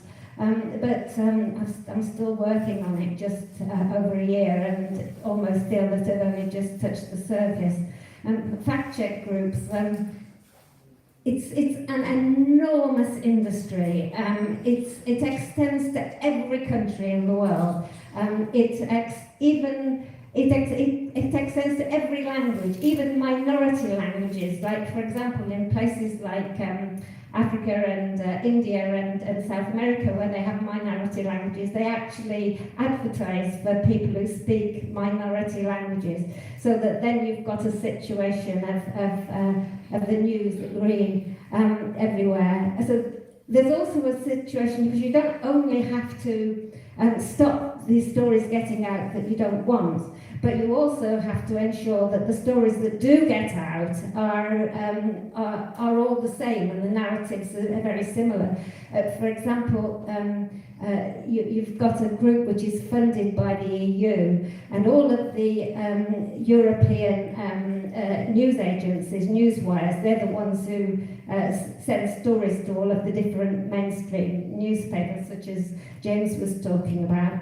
And they now have a group which is paid for by the EU, and all of the European news agencies, AFP, AAP, DPA, etc., they all belong to this, and then they all decide together what copy they're going to write. So when they send copy out to the newspapers about a story, these news agencies that are really meant to be in competition with each other, because, you know, you would think that they would want to get the scoop, but they all get together and agree the same story, and then they put it out in all of the different languages, maybe a slightly different phrase of word, but they ensure that it's the same story. So then you get a situation where this is going out to all of the newspapers, all of the television companies, all of the radio companies, and it's all the same. That's one aspect of it, is spreading the same story so that you've got the same thing on the same topic, whether it's Gaza, whether it's NATO, whether it's Ukraine, whether it's COVID, you've actually got the same story. But the other fact that happens, you couldn't really have a situation where you censored newspapers without these fact checkers. It is enormously funded. It's funded by Western governments and by large Western philanthropists, who all have their own agendas, obviously.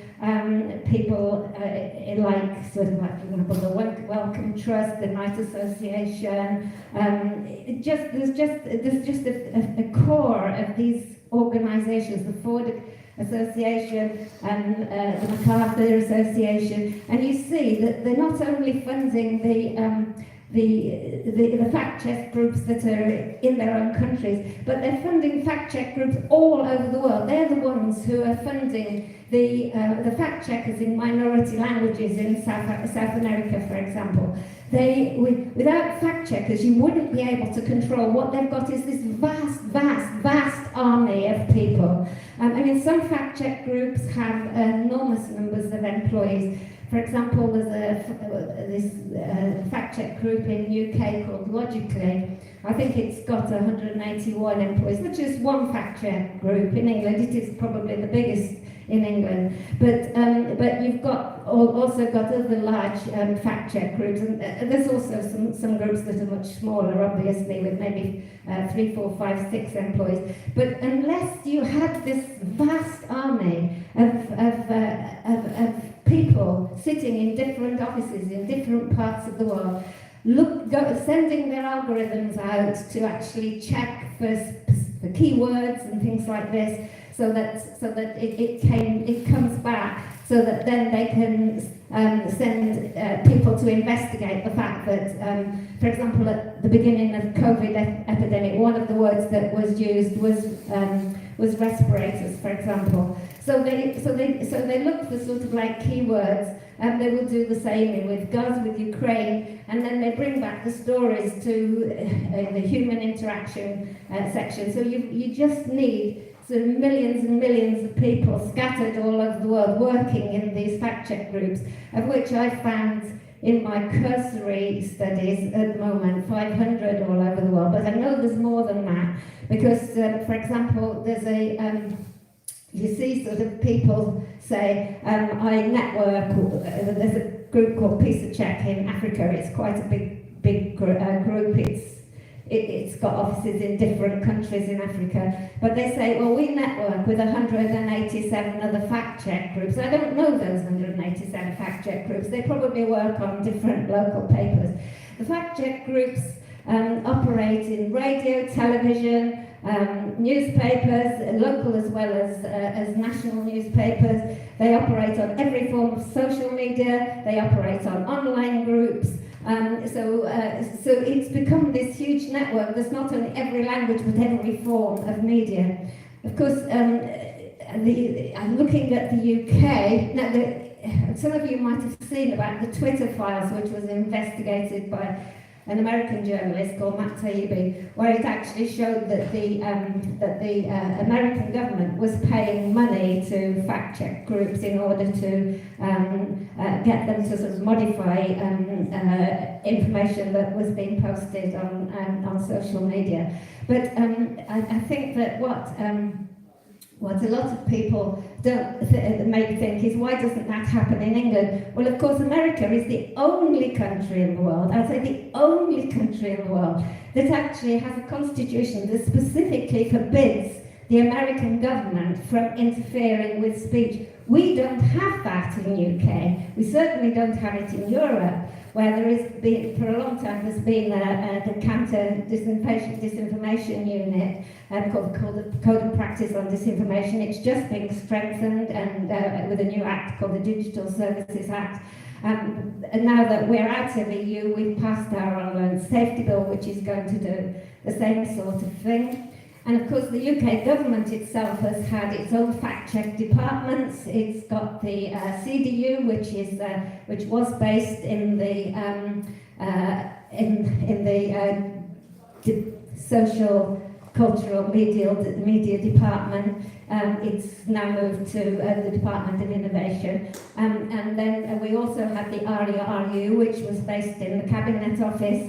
We also used the 77th Brigade, and the 77th Brigade know that they thought that they were going to be used by the government to fact-check in order to fact-check things that were said by foreign governments. But no, they want to check fact-checks, and they want to check what ordinary citizens are saying, and they pull out people who say things on social media or the media who disagree with what the government are actually saying. So the difficulty is that, you see, a lot of these people, their jobs depend on it. You know, people can get really, really high wages in countries like Africa and India, and from working on these fact-check groups. And there's such a shortage of jobs for people for graduates in these countries that they're very pleased to take these jobs.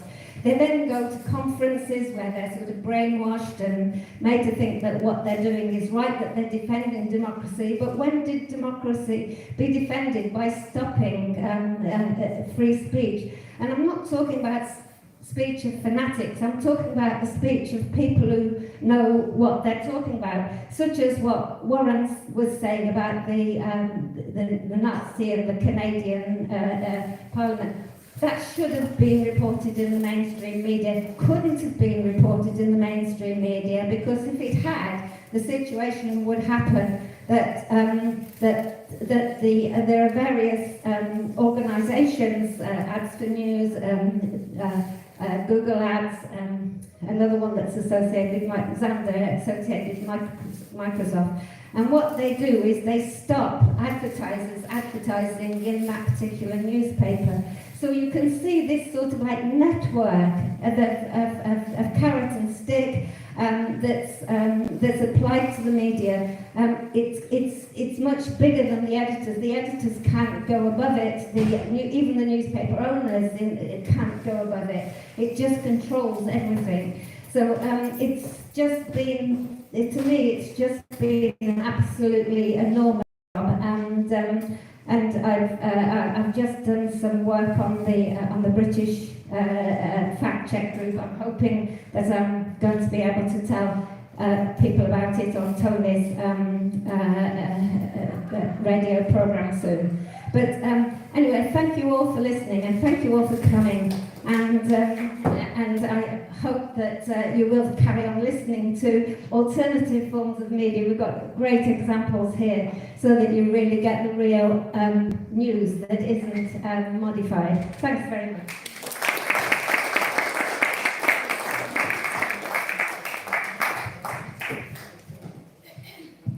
Thank you very much, Dr. Brown. Yes, I believe that we all, hands up, who has been banned by Facebook, by X, by YouTube? More than once? More than twice? More than for 3 months? Yes, that's something like honors and merits now.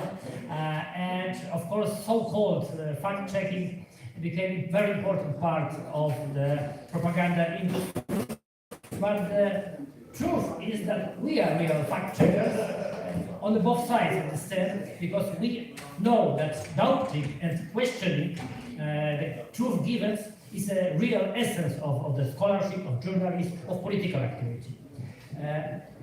With the next speaker, we have a lot of common friends and common experience, because as we discussed before this event, in the same set 90s, we tried to prevent neoliberal so-called reforms and transformations in Poland and Eastern Europe. So I believe that our common experience from Eastern Europe is also very important for us to understand and try to explain the situation, especially in Ukraine.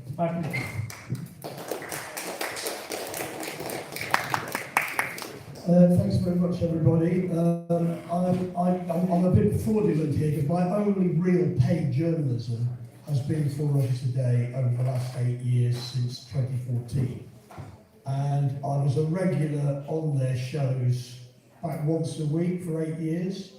The reason being that they picked up on our stuff that we were doing on our local radio here in Bristol, but also I've got a background in Eastern European action, because when the wall came down in 1989 in Berlin, I got a job as the East European desk officer of the New Economics Foundation, which is a left-green think tank.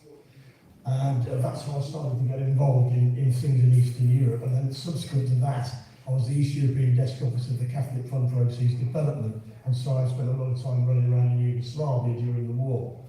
And obviously I've been commenting on everything that's been going on in Ukraine. That's been the bread and butter since 2014.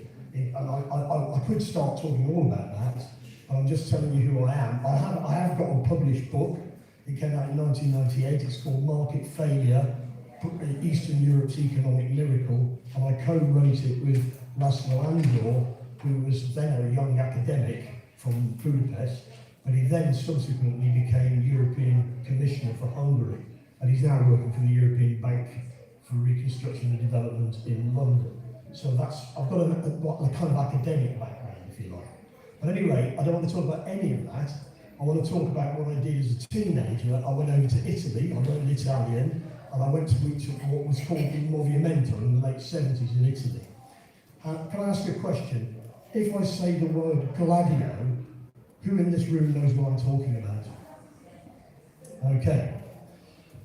The Gladio infrastructure was created by NATO intelligence services at the end of World War II. It involved the coordination between the mafia, the CIA, and the fascist parties in Italy. And from 1969 onwards, there was something called the Strategia di Tensione, which was an attempt to present the Partito Comunista Italiano, because they were quite powerful in those days. They'd been pushed out of sharing power in Italy, and there was a determination that they shouldn't be allowed to come to power. They wouldn't have had total power. The discussion at the time that was going on was what they called compromiso storico, the historic compromise between the Christian Democrats and the Communists, which would have led to the Communist Party being part of a coalition government, which had been normal stuff in places like Austria or Switzerland, where the Social Democrats and the Christian Democrats, because there's enough common ground, they can have a coalition government. And in order to prevent this happening, the NATO intelligence services started what they call the Strategia di Tensione. And it began with a bomb in the Piazza Fontana, in the Banco Agricolo in Piazza Fontana in Milan, which killed 9 people. Now, there's actually a drama documentary about that attack, which came out in 2016, and the title in English of the film was called Piazza Fontana, The Italian Conspiracy. And it's by the directors were Mostandra and Favini. And it's in Italian, obviously, but it's actually a drama reconstruction. What happened was that the secret services were pretending that the anarchists were blowing things up. So the various bombs being placed around the place, pretending to be the anarchists. And the Italian secret service had planted anarchist front that were under the control of the Italian secret services had planted a bomb in the Banco Agricolo in Milan. The bomb was planted to go off in the night, so it would just be a kind of a bomb that wouldn't hurt anybody. But when the police came to investigate, another bomb was planted later on, which went off in a day and killed 9 people. And the hero of this police procedural is the inspector who looked into all of this. And of course, ultimately, he was assassinated. At the end of the film, he is assassinated. Now, that was just the beginning, because then what happened in Italy was what we call the anni di piombo, the years of lead, where all sorts of things, you remember the Red Brigades, Brigata Rossa, Prima Linea, Nuclear Armati, Proletari, all these different groups were operating. It's all being orchestrated by the NATO intelligence structure. How do we know this? Because in 2012, the former head of the Italian Supreme Court, in other words, the senior judge in Italy, like the Director of Public Prosecutions here, he wrote a book called La Repubblica dei Stragi Impuni, the Republic of the Unpunished Massacres. And in that book, because he was the investigating magistrate on many of these cases, he shows that the NATO intelligence services kidnapped the Prime Minister Aldo Moro, assassinated him, because he was on his way, when Aldo Moro was kidnapped by the Red Brigades, he was on his way to invite the communists into the government. He never got there, because he was captured. And then the Red Brigades held him for 60 days, and then he was eventually killed.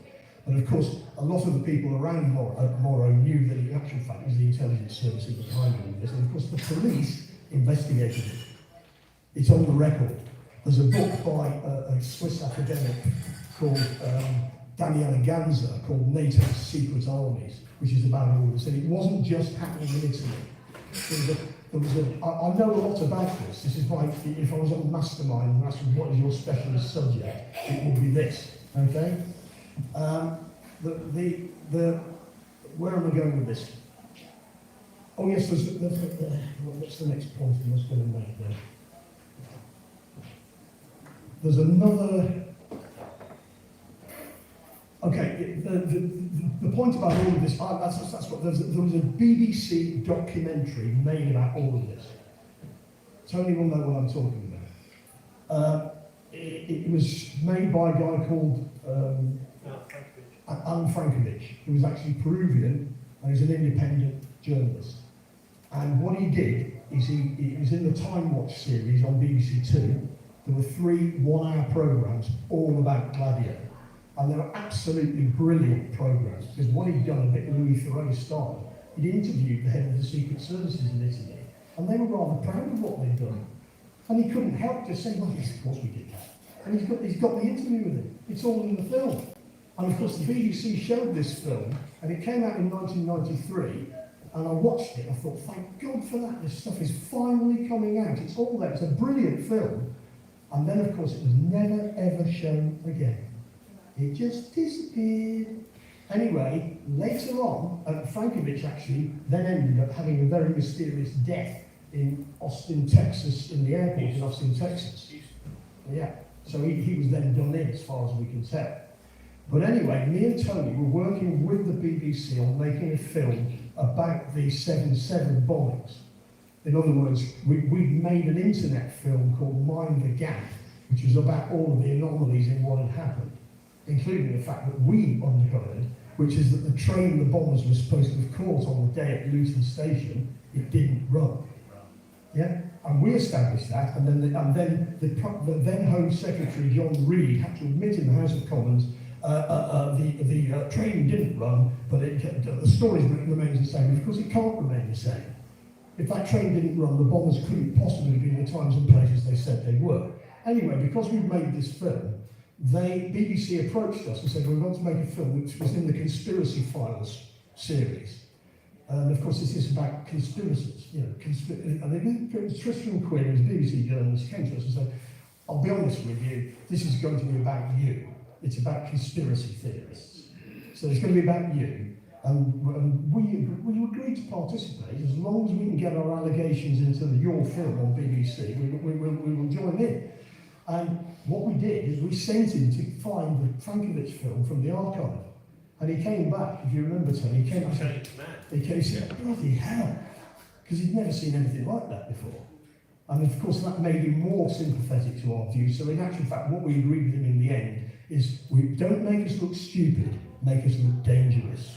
So we were in the car together driving, we've got a BBC film crew in the back filming, driving down to see Dr. Nassim, who's the chief chief imam in Birmingham Central Mosque, because he was onto this programme.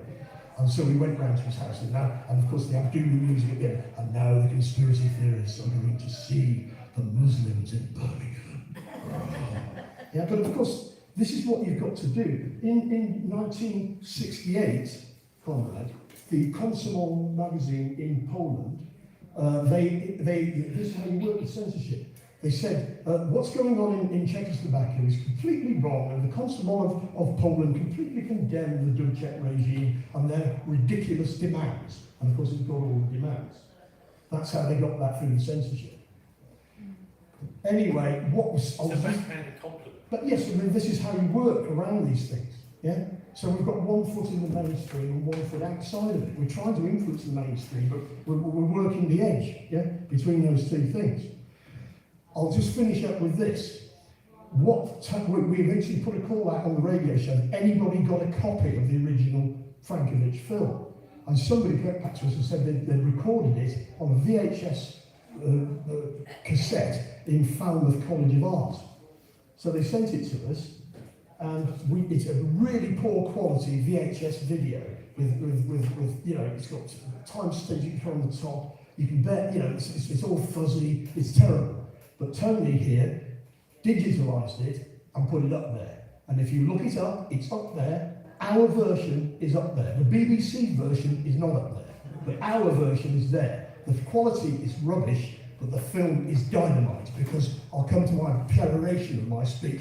NATO is a terrorist infrastructure. It always has been. And I'll finish up with this. The Baidan Square massacre. There was a court case in 2017 in Kiev, or Kiev, as we must now call it, not Lvov, Lviv, you know what I'm talking about. The Berkut riot police were charged with shooting the demonstrators, the Holy Hundred as they call them. And of course what was very suspicious about this is that in 2014, when it happened, there was a telephone intercept, which must have been done by the Russian secret services, between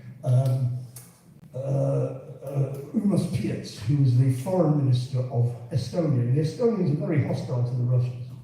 And he phoned up Catherine Ashton, who was an ex-Labour politician from Britain, who's the equivalent of she was the EU's foreign spokesperson. And so in this phone call, Piets phones her up and says, we've just been around all the hospitals, and all the doctors are saying, everybody's been shot by the same caliber weapon. It's an absolute, you know, you're an ex-sniper, this is an absolute hit. And they also killed 6 police officers. Yeah.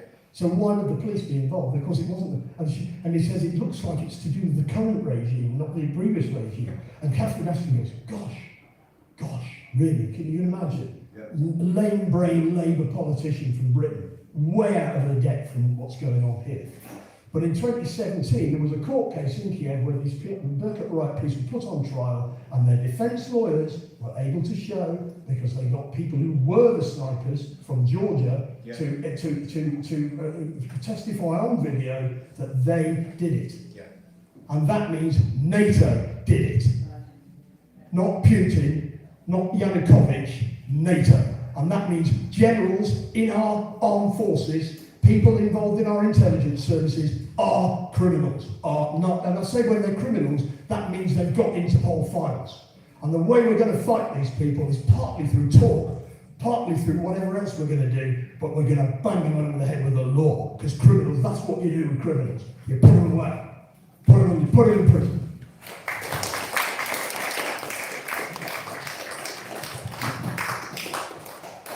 Thank you, Martin.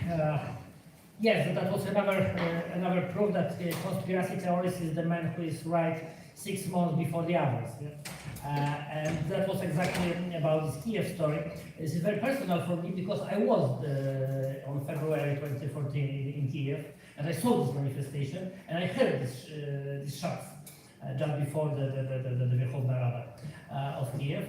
And this is only one of the few experiences from my journalist work in Ukraine, but not only in Ukraine. I would like to share with you because I haven't prepared any speech for today, just some memories mainly. And yeah, that was the first one. Because I was in Euromaidan. I've spoken with these people there. We discussed about it before our meeting, and well, when I asked these people, why are you here? Why are you living here in this square? We said, okay, there are two main reasons. First, we are paid for that, paid by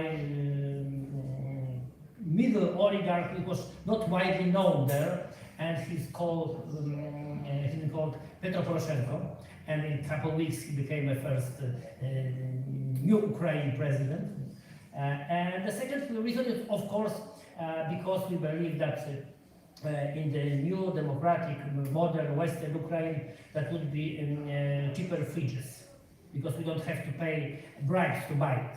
And I said, okay, the point is that as a Pole, I can only warn you that you will have to pay the bribes twice, to your own oligarchs and to the Western plutocracy and imperialists who take control over your country. And of course, that was a very conspiracy theory at that time, and in less than half a year, also my Ukrainian friends get know that unfortunately we've been right, we who warned them for these events happening later on.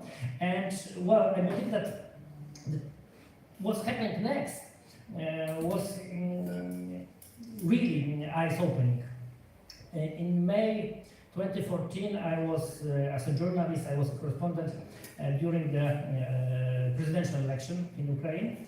And just after that, from Kiev, just next day, I came to Donetsk, to see this manifestation of the Russian-speaking majority, because it's not a minority. In the eastern part of Ukraine, Russian speakers are majority.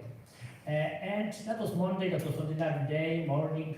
I was sitting in the cafe in the railway station in Donetsk, and there was no demonstration that time. It was, early morning on Monday, just after the election. And I see just a normal movement of people going out from trains, going to factories, to schools, to university.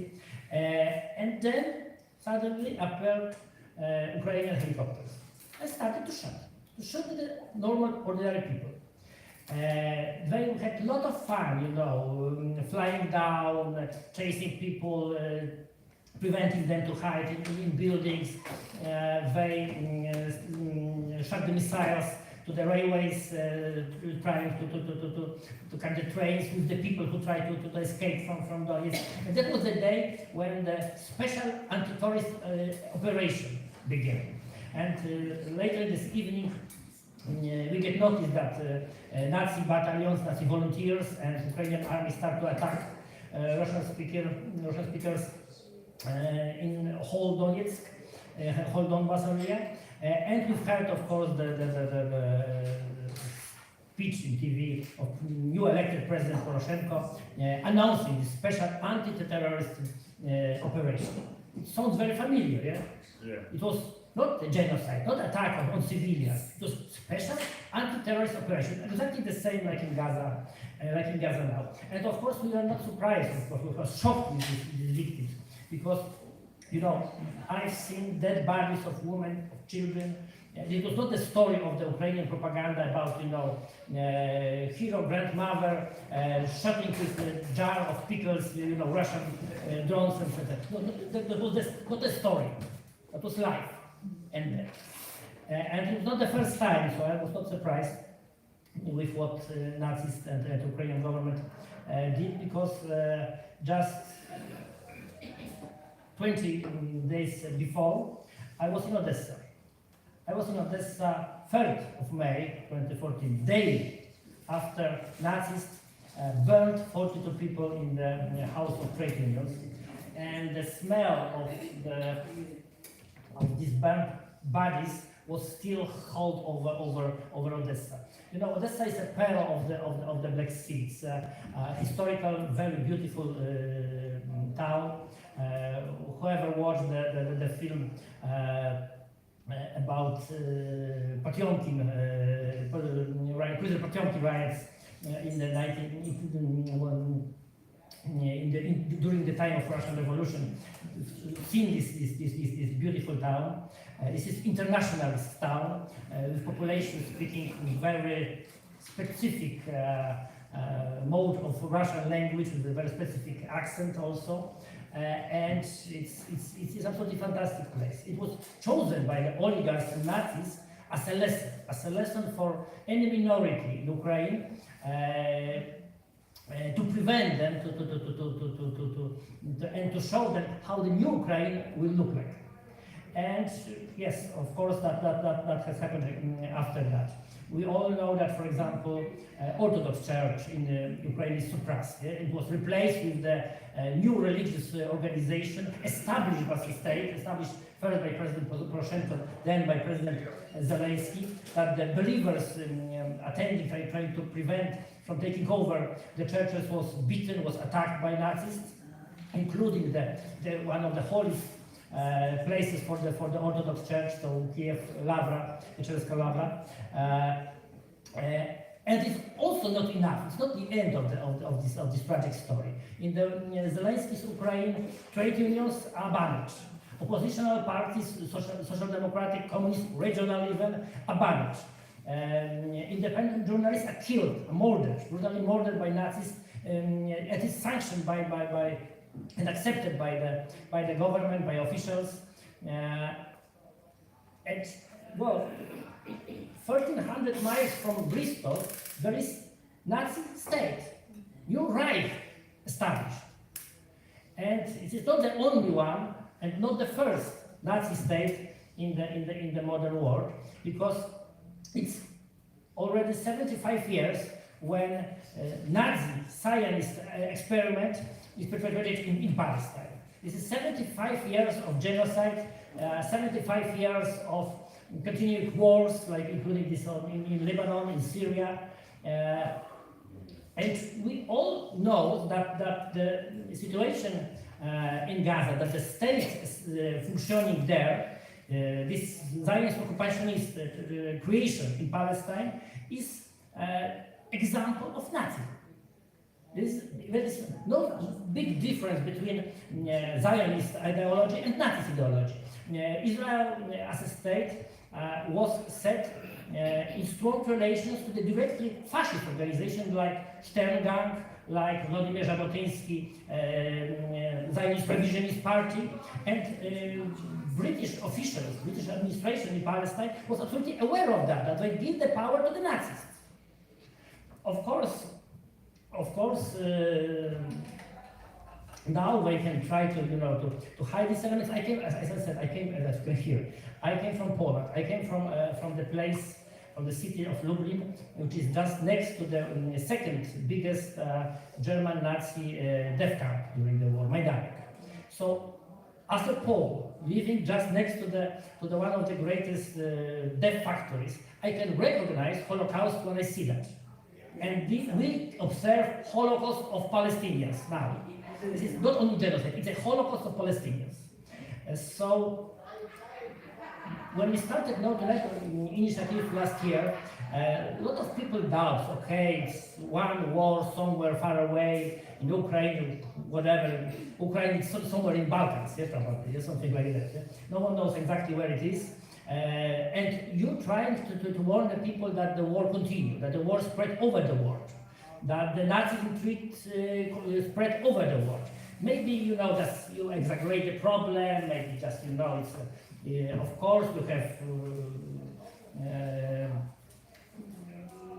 you want to do only the good, but you just stop it. Our government knows exactly what to do. No, they know what they do. They try to support any kind of jingoism, any kind of Nazism, any kind of military aggressions over the world, because war means business. And rivers of blood are just the flows of capital. In that way, they are able to hide another great global financial crisis, which is coming, which is already on our doors.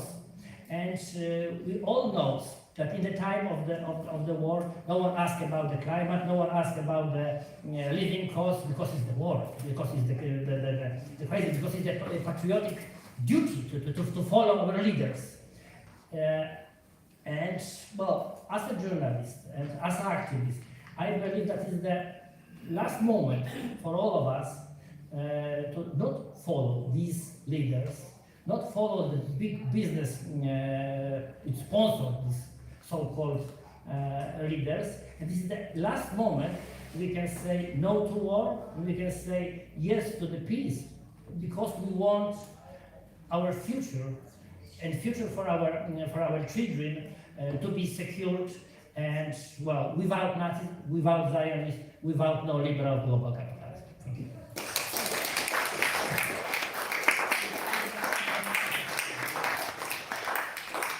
And now our last and much awaited guest, Tony, come.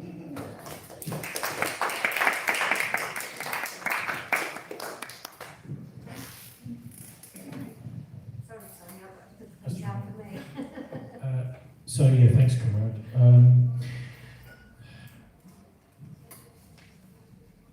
So yes, my name's Tony Gosling. I'm a former BBC journalist. I learnt the trade in a newsroom, a very busy newsroom in Marylebone High Street, central London. Although I wasn't working for network radio, it was a local station for London, Greater London Radio. It was a lot of fun, and there were a lot of people who were very disappointed and disillusioned, particularly the producers, the way the BBC was going in the late 1980s and early 1990s. Is it Martin talking about this Gladio film, which was made, I mean, basically we were civil servants, which that's the way we saw ourselves, and Martin mentioned this Gladio film that was made in 1992 and transmitted in 93. I mean, this really was the sort of last gasp, really, of the BBC. People there realised that there were all sorts of very negative changes going on, a lot of nepotism, particularly very pro-Zionist senior producers coming out of nowhere and appearing in the office and ordering people around. But I think, for me, I do a weekly show here, we do one upstairs here, which is a 3-hour programme, where we were attempting to deal with local politics, national politics, and international too. And one of the things I've always been upset and annoyed about is the way that in Britain all of the national and international news comes from London. Nothing really, except regional and local news, comes from here in Bristol. We've got the ability. Okay, so there are people who are working for network TV, network radio here in Bristol. But their orders come from London. So why can't we have a Bristol voice? I mean, we've got all over the world where we could just bring someone into a studio, put them in front of a microphone, and they can give their point of view, say from a local Sudanese, Somali person, etc. So that's what I'd like to see. I'd like to see a regional voice, international and national on national news, but it's not. It's all focused and concentrated in central London. Very unhealthy. I mean, The Guardian, I think, was in Manchester for a while, but it didn't stay there for long. So the press, the media is the central nervous system of humanity. And if you poison that, it's like sarin gas. Humanity dies, which is what I've seen going on since I started working in the mass media and over the years been sort of pushed out of it sideways. One thing I'd say before I even start really about the influence of the managers on what we're seeing at the moment, Gaza, for example, is that Rupert Murdoch and Jacob Rothschild have got an oil concession, a massive oil concession in the Golan Heights called Genie Energy. And this is the way these things operate. Of course, Rupert Murdoch doesn't want to see Israel defeated or pushed out of the Golan Heights because he would lose a lot of money. And therefore, if you listen to any of his TV, radio, or reading his newspapers, you'll see he's 100% behind the Israelis, and that's why. Because he has a financial stake in the fight, in the battle. This, of course, is extremely dangerous to allow people to have these kind of financial interests in war crimes. The BBC, I think, has been a bit better. But this is all about controlling the narrative. And George Orwell wrote about this, didn't he? He who controls the present controls the past. He who controls the past controls the future. So this is what they're after. They want to control all of this stuff. Now, social media has kind of changed this. There's a lot of other possibilities, and it's being suppressed in all sorts of different ways, mainly using algorithms. So Warren is absolutely right to be on TikTok, because the Chinese control the TikTok algorithms, not the National Security Agency, although of course there may well be links between the two. So anyway, what we're talking about, we're dealing with today is we are part of an empire, a US empire. We can probably better call it an Anglo-Zionist empire, but I think it's better. We now in a situation where we've got Zionists protesting in central London. Some of them, anyway, are Zionists. A new Jewish voice for Jews for Peace bloc called NAMOD, N''AMOD, protesting in central London. We've got Zionists over in Tel Aviv protesting outside the Ministry of Defence over there and outside Netanyahu's office. So I think we've got to be careful about using the Zionist are the enemy narrative, because these Zionists are now against Netanyahu. The real enemy is this thing called the Greater Israel Bloc, which is the far right in Israel. So just be, I think, careful about using this word Zionist as an epithet for Netanyahu. No, lots of the Zionists are very anti-Netanyahu right now. For me, I did do a brief spell after the BBC as a land rights campaigner, working with a guy called George Monbiot, who you might have heard of for 2 or 3 years. Then doing squatting with Bristol Housing Action here in Bristol, doing a bit of work for RT, and we do our weekly politics show here, which is thisweek.org.uk. But I thought what I'd do is I'd look at some of the things we've discovered, or I've dug out, over how we got where we are with the whole Gaza war. Because watching this unfold and the hideous spin that's been going on over the war crimes that we're seeing, I think we need to just understand how we got to this point and what's really going on there. So one of the things that we used to get told to do once these new producers had turned up at Greater London Radio was we'd go and get someone from Chatham House on to talk about that. So it was at the time of the First Gulf War, 1990, and so there's Muggins here phoning up Chatham House. Have you got an expert on the Middle East? Well, I'm much older and wiser now, not older.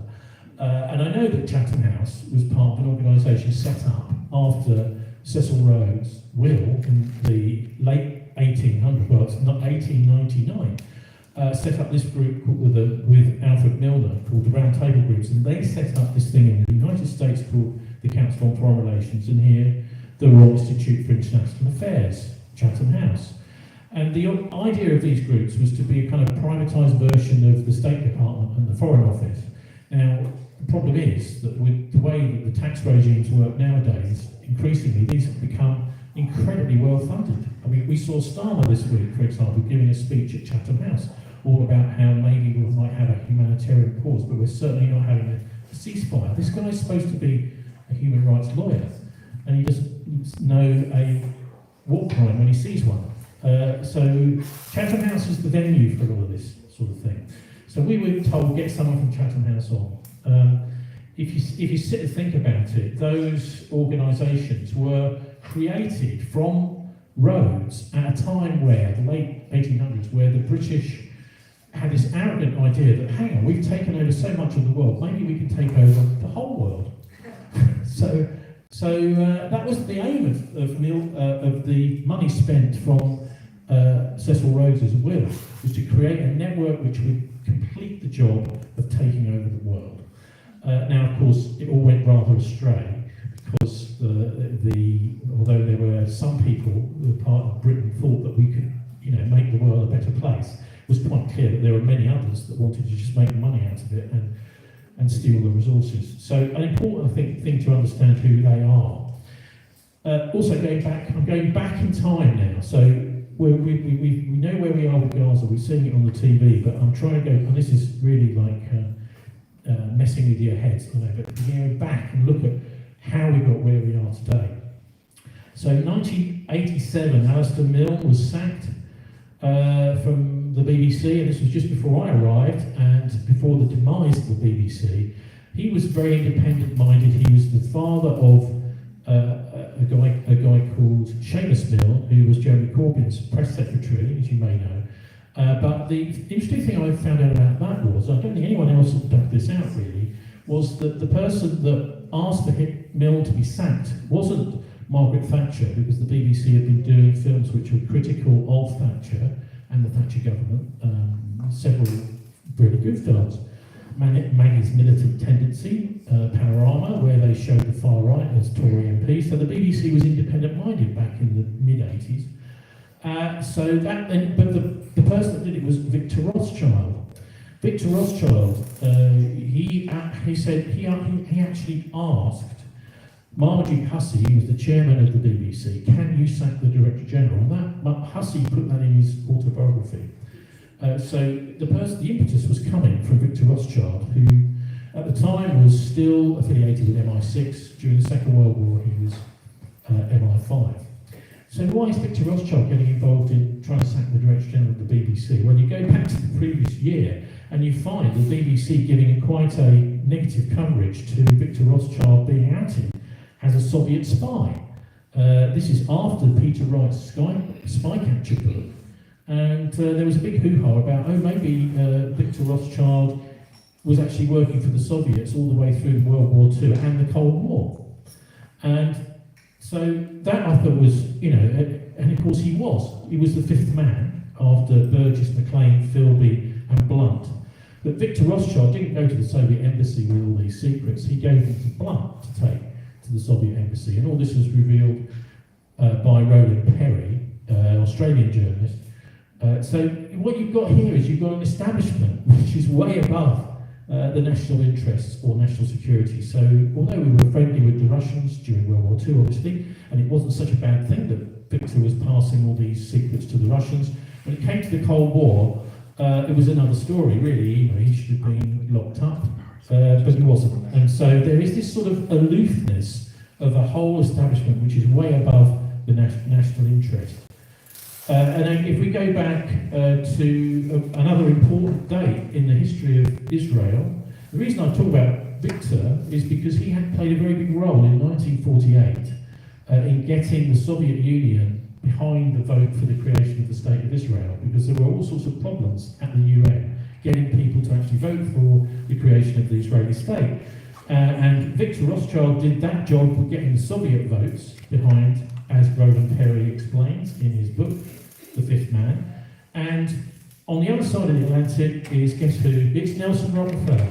Now, he worked for something called, he'd been working at the State Department, something called the Coordinator of Inter-American Affairs at the State Department. So that's the CCIA, is Nelson Rockefeller. And he managed to get, through various bribery and this sort of thing, all of the South American countries to vote for the creation of the Israeli state. So these two, in 1948, were very important in actually making, I mean, can you imagine? The Soviet Union in 1948 knew that this Israeli state that was being created was basically a British and American project, and they were just, the Cold War had just begun. So they're thinking, is this going to be a good idea? It's amazing that the Soviets were behind it, but Victor Rothschild delivered that political vote for them. So if we go back further, I mean, I think the First World War was very important. So you've got a Second World War, where just after which Israel was created. But before that, you've got First World War, and I discovered this only this morning, looking at the dates. The British and the Australian soldiers on the 1st and the 2nd of November 1917, this is Allenby, the Battle of Gaza, pushed out the Ottoman Turks from Gaza, and on the 7th of November, the Ottomans completely abandoned Gaza on the 7th of November. So on the 9th of November 1917, that's less than a week later, guess what happens? The Balfour Declaration is published in the Times in London, and so this is the beginning of this project. Now it's quite obvious that they're working to a plan. As just after the British pushed the Ottomans out of Gaza, suddenly this declaration, Balfour Declaration, appears in the Times. I mean, you know, you could make it up really, but what it shows you, I think, is just there is a plan. They're working to a plan. This has happened, right, we'll now do this. We go back a little bit further, that we're looking at the Zionist project. 1897, Theodor Herzl put together the first Zionist Congress in Basel in Switzerland. Was he really Jewish? I mean, was he really into the Holy Land? Well, certainly his son was never circumcised. Well, I think he may have been circumcised at a later date, which is quite painful, I imagine. But his son wasn't circumcised. Whether he really was an Orthodox Jew is another question. But whether these people are actually... Is this whole idea of this is God's chosen land just a ruse? I mean, we know, don't we, that the use of anti-Semitism has been a ruse. Shulam Aloni, the education minister in Israel, admitted it on Democracy Now! Oh, it's just a trick, we always use it. So maybe this whole thing about this is God's land might just about be a trick. And if we go back a little bit further, we find this leaked letter talking about a Third World War in the Holy Land between not what he calls nihilist Jews, whatever they may be, but it sounds like a creative form of Jews, which is very much like what we're getting with the Greater Israel Project, and Islam. Now this is written in a leaked letter, which may or may not have ever existed. There's a bit of a dispute about that, by a guy called Albert Pike, who was the Grand Master of the Scottish Rite of American Freemasonry. And this whole business here is, I mean, their motto is Ordo ab Chaos, which is order from chaos. And so the dispute about this letter, I think, is interesting, because if you go out there on the internet, a lot of work has been put in saying, oh, it's a hoax, this letter's rubbish, it never existed. It certainly disappeared from the British Library, but if you go to, in 1920, a book was published called, almost all of the articles that I've read on this, there are several out there, all say, oh, well, it was only published in one book, and they're all quoting from the same book. Well, that's just not true. It was in 1920, a book called The Cause of World Unrest by H.A. Gwynne, who was editor of a London newspaper. He publishes extracts from this letter that he quotes from the British Library. Another book in 1925, The Cardinal of Chile, called Freemasonry Unveiled, also quotes from Pike's letter. And then the one which was quoted from in the Daily Mail and the Express and the Star a few years ago is William Guy Carr, his book Satan, Prince of This World. But the point is that in that letter, it says some things which, I mean, I as a journalist think, what you've got to do is you've got to match what people are actually doing on the ground with what you're with your research. And what does he say, Pike, in this letter, alleged letter? He said the Third World War must be fomented by taking advantage of the differences caused by the agenteur of the Illuminati, wherever they are, between the political Zionists and the leaders of the Islamic world. The war must be conducted in such a way that Islam, the Muslim Arabic world, and political Zionism, the State of Israel, mutually destroy each other. Now, whether or not this is a hoax, this does certainly seem to be from 1871, seems to be what the plan they seem to be working to. So, with the First World War clearing the Turks out of the way, the British taking over, the Second World War creating this crusader state, the State of Israel. And you can read the rest of that for yourself, but I mean, that just gives you an idea of what's in that letter. Now, if we go back even further, I mean, I didn't quite realise that the first real mention of Zionism and the idea of the Jews returning to the Holy Land was actually made by a Christian, a guy called Lord Palmerston, in 1840. He said in a letter, which was published after he died, he said, the Jews desire to return to Palestine. In 1840 he said that. Now, did anyone actually ask the Jews if they wanted to return to Palestine? No, this is Palmerston saying this. And so, I mean, that's, I think, in a nutshell, why we are where we are is because certain people have planned it that way. And Pike certainly seemed to be following his plan.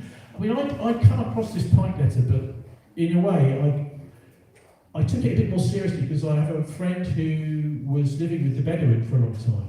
And she was saying, oh yeah, all the Bedouin talk about this letter from Albert Pike. They know what was going on.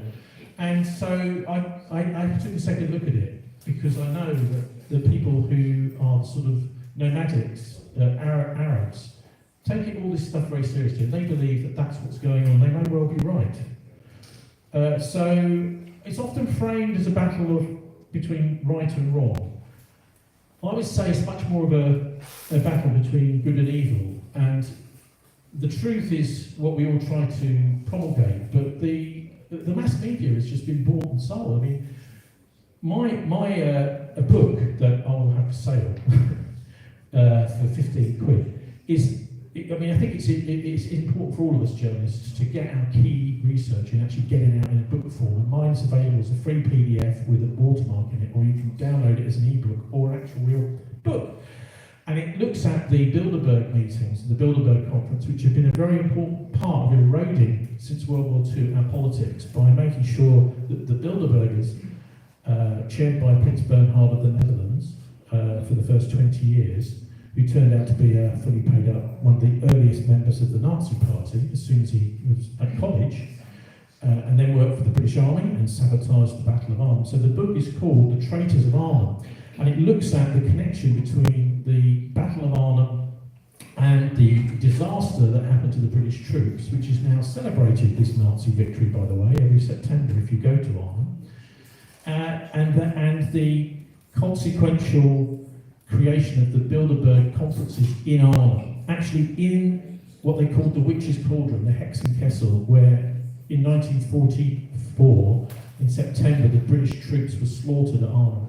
They actually started these conferences in the same spot as those British troops were murdered. Well, not murdered, they were slaughtered by paratroopers, surrounded by SS Panzer divisions and crushed. So that book is called The Traitors of Arnhem, Martin Bormann and the Bilderberg Group. And the key thing to understand, or I understood from that, was that the British and the Nazis have been working right the way through the end part of the war together. And then, so it's Martin Bormann was Hitler's private secretary, and Desmond Morton was Churchill's private secretary.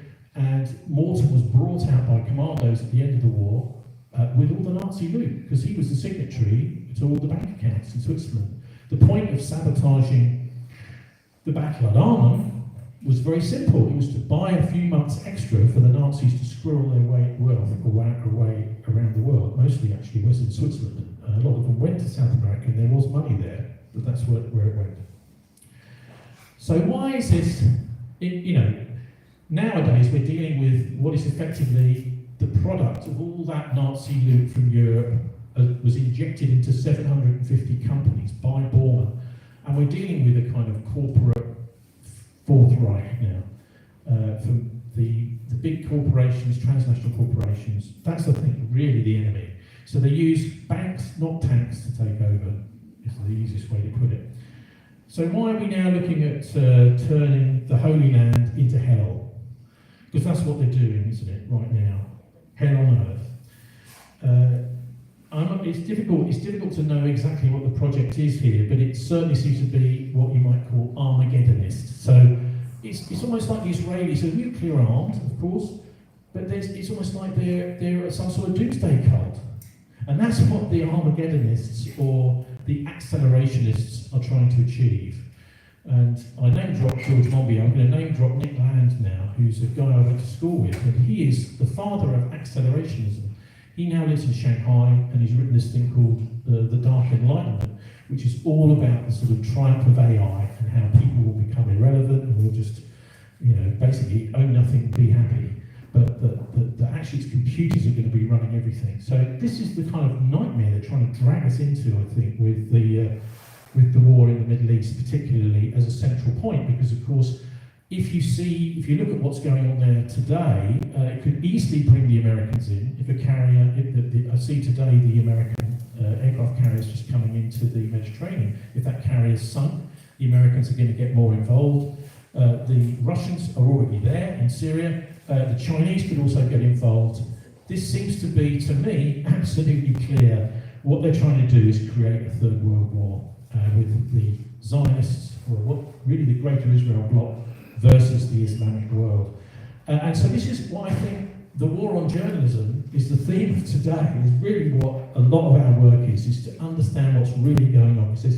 It's like peeling away an onion. What we're being told is extremely superficial, and I don't really blame many of the journalists, because it's a pretty complicated plan to peel apart to understand. Certainly when I was working there, if you start getting close to the truth, you find your job doesn't last very long. And I'll just wind up with a plea for support for Julian Assange, because he's done such an amazing job over the years, including jailing bankers. It seems to me that he's just literally been crucified. He's been put on a cross for everyone to see. Right, journalists, if you start telling the truth about what's going on in the world, this is how you're going to end up. And I think if you're going to be a real journalist today, you have to stand up. You may end up like Julian Assange too, and you have to absolutely understand that they may well come for you at any time. And only journalists like that can continue to do their job, which is why we're here today. Thanks very much for listening.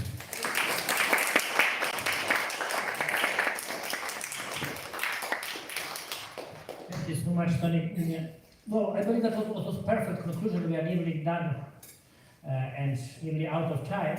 If anyone has some short questions just for the end, is that the right moment? If not, we can discuss it, of course, later. There's a lot of space, could be fantastic space, social space to have chat. We already began.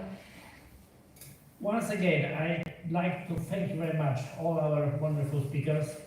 It was a fantastic experience to be here in Bristol, especially today with all these great events for support to Palestine, and a lot of us are also involved in that action as well. And I believe that we'll meet again on another events organized by NO2NATO, No2WAR Coalition, and by other organizations involved, Workers' Party of Britain, which I really like to thank for your help and support for freedom of speech and freedom of journalism as well. And of course, you can follow us on social media, on Telegram channel, on X, on Facebook as well. So please be informed, because information is the best path and the best way for the truth and so for the future. Thank you very much once again, and see you soon.